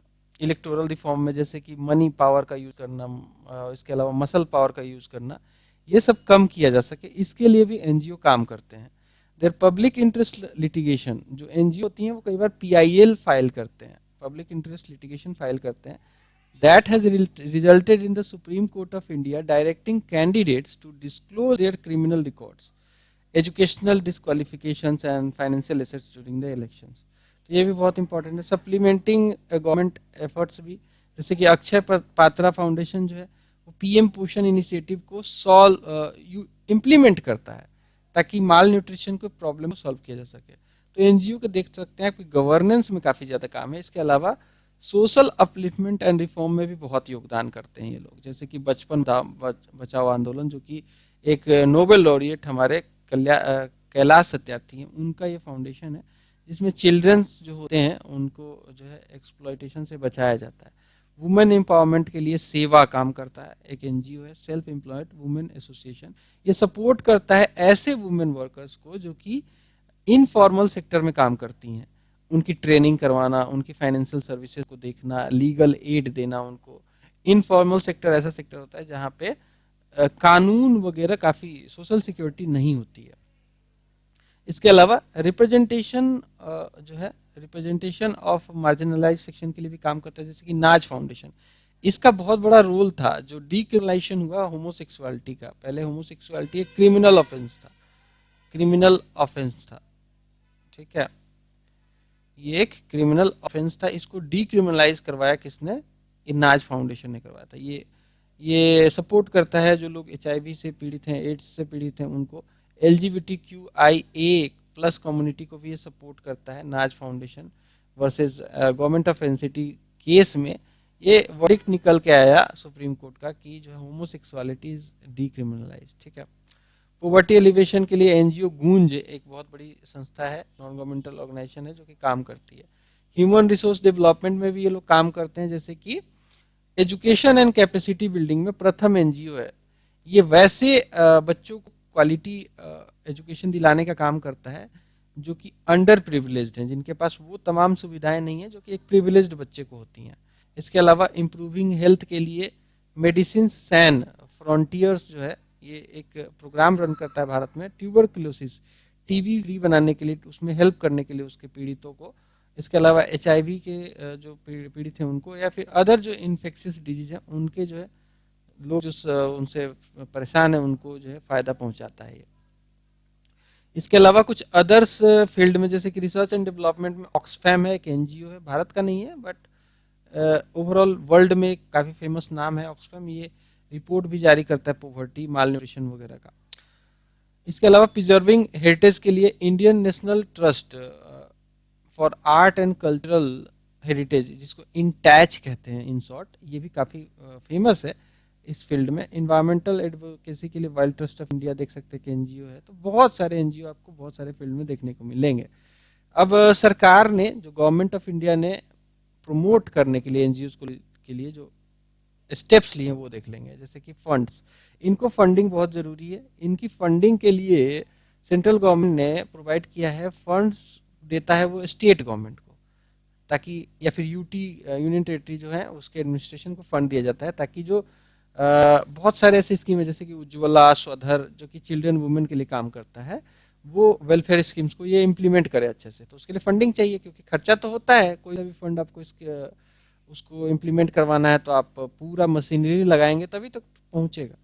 नेक्स्ट है schemes of ministry of culture के जो स्कीम्स है उसको भी फॉलो कराने के लिए like various schemes like cultural function and production grant, CFPG जिसे कहते हैं, financial assistance to cultural organisations with national presence etc. aim to maximize participation in the field of promotion and conservation of art and culture. NGO दर्पण जो है काफी अच्छा काम करता है. It provides a unique ID to NGO non governmental organization registered in the NGO दर्पण portal. तो ये जो है ये सब जो है काम सरकार के स्टेप्स हैं जो कि एनजीओ के लिए भारत में एनजीओ को प्रमोट करने के लिए लिए गए हैं. अब हम एक बार देखेंगे दोस्तों चैलेंजेस इनको भी बहुत हैं. ठीक है, इनको चैलेंजेस भी हैं, इनके इश्यूज भी हैं related to NGOs. Non governmental organisations को चैलेंज है, इशू है, वो देख लेंगे. तो फंक्शनल चैलेंज जो है वो देखेंगे सबसे पहले. सबसे बड़ा जो फंक्शनल चैलेंज है वो है पोटेंशियल डोनर ड्रिवन एजेंडा. कई बार जो पैसा देता है फॉरेन कंट्री से जो बंदा या फिर जो भी ऑर्गेनाइजेशन है वहां का, अगर एनजीओ को फंडिंग कर रहा है तो वो अपना एक मिस अलाइंड एजेंडा कह सकते हैं, क्या फिर कैसे मैलाइंड एजेंडा वो तैयार करता है. वो कहता है कि भारत में ये गलत काम करो, वो गलत काम करो. तो उससे क्या होता है कि जो भारत की जो एनजीओ है वो लोकल कॉन्टेक्स्ट के जो एजेंडा है उसको मिस अलाइन कर जाती हैं और उसके मतलब पैसे के इन्फ्लुएंस में आ जाती हैं. एग्जाम्पल के तौर पे सेवरल एनजीओ जो हैं non governmental organisations they allegedly played a central role in introducing sex determination technologies in India, जिसमें भ्रूण में ही आप पता कर लेते हैं कि है क्या. पॉसिबल इंटरफेरेंस हो सकता है इकोनॉमिक एंड स्ट्रेटेजिक इनिशिएटिव.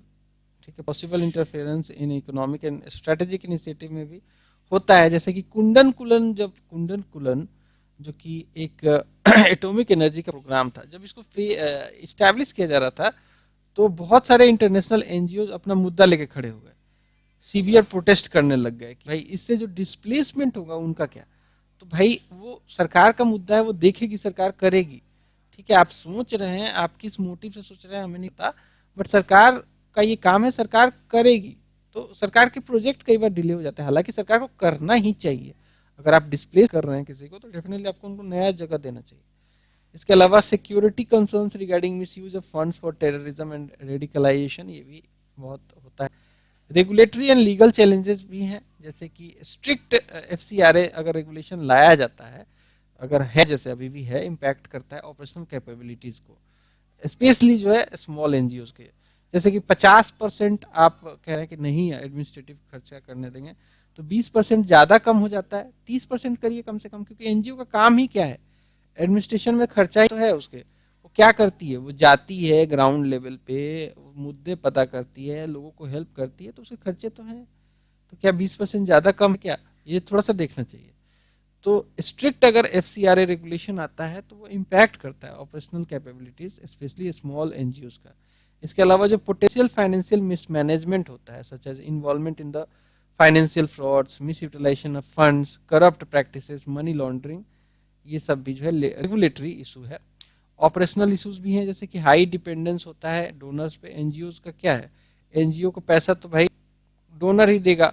अब डोनर का पैसा अगर कम गया तो एनजीओ अच्छा इफेक्टिवली काम नहीं करेगी, क्योंकि इसका खुद का कोई पैसे का जो है सोर्स नहीं है, रेवेन्यू का सोर्स नहीं है. इसके अलावा पुअर वॉलंटियर एंगेजमेंट, कई बार वॉलंटियरली लोग एनजीओ में पार्टिसिपेट ही नहीं करते हैं. टेक्नोलॉजिकल लिमिटेशन भी एनजीओ के होते हैं. ये सब इसके चैलेंजेस लिमिटेशन है. अब हम देखेंगे कि इसको इम्प्रूव करने के लिए क्या क्या रिकमेंडेशन हो सकते हैं. तो एक कमेटी बनी थी 2017 में, विजय कुमार कमेटी इसको बोलते हैं. उसके कुछ रिकमेंडेशन काफी इंपॉर्टेंट है, जैसे कि इन्होंने कहा कि लाइट रेगुलेशन अप्रोच करो. आप सरकार को बोला कि लाइट रेगुलेशन अप्रोच होना चाहिए, framework that balances oversight with operational freedom. मतलब कि आप ये देखिए कि एनजीओ को इतना ज्यादा रेगुलेट ना कर दें कि उसका ऑपरेशनल फ्रीडम ही खत्म हो जाए. खासकर आप रिड्यूस करना जान लीजिए, करिए इनफैक्ट ब्यूरोक्रेटिक हर्डल्स को. ब्यूरोक्रेटिक हर्डल में यानी कि नौकरशाही जो होती है वो कई बार हावी हो जाती है. एंड फॉस्टर करना चाहिए cooperative relationship with the government. Modernise कर सकते हैं हम लोग रजिस्ट्रेशन प्रोसीजर को, ठीक है, to facilitate compliance with the income tax and the foreign contribution regulation act को. इस्टेब्लिश कर सकते nodal body to oversee interaction between NGO and government entities इसके अलावा वी कैन ऑल्सो क्रिएट और creation of comprehensive accreditation and audit framework for NGO. एक comprehensive बनाए, मतलब rule basis based होना चाहिए, ऑडिट किस तरीके से करना है, ताकि ऑडिट से पता चल जाए कि एनजीओ सही दिशा में अपना काम कर रही है कि नहीं, पैसा जो आ रहा है वो सही जगह जा रहा है कि नहीं। इसके अलावा जो develop searchable database of NGO, उनको बोलिए कि आप ऑनलाइन काम कीजिए, आईसीटी बेस्ड काम कीजिए, सरकार भी डेटा कलेक्ट करे और उसको जो है सर्चेबल एनजीओ ट्रांसपेरेंसी के लिए डेटाबेस तैयार करना जरूरी है। इसके अलावा वॉलंटियरिज्म को भी प्रमोट करना जरूरी है। एनजीओ में तो सब वॉलंटियर ही आते हैं, ठीक है, चाहे किसी भी चीज़ का एनजीओ, लोग तो वॉलंटियर ही आते हैं वहाँ पे, किसी को पैसा थोड़ी मिलता है। So through educational institutional partnership जो है वॉलंटियरिज्म को बढ़ाया जा सकता है। इसमें सेकंड एआरसी के भी रिकमेंडेशन इंपॉर्टेंट है। इन्होंने बोला था कि डिसेंट्रलाइज करना चाहिए एफसीआरए इम्प्लीमेंटेशन को, और इंश्योर कीजिए एक balanced legislative interpretation protecting voluntary sector operation. चलिए अगला टॉपिक होगा गवर्नेंस एंड एआई।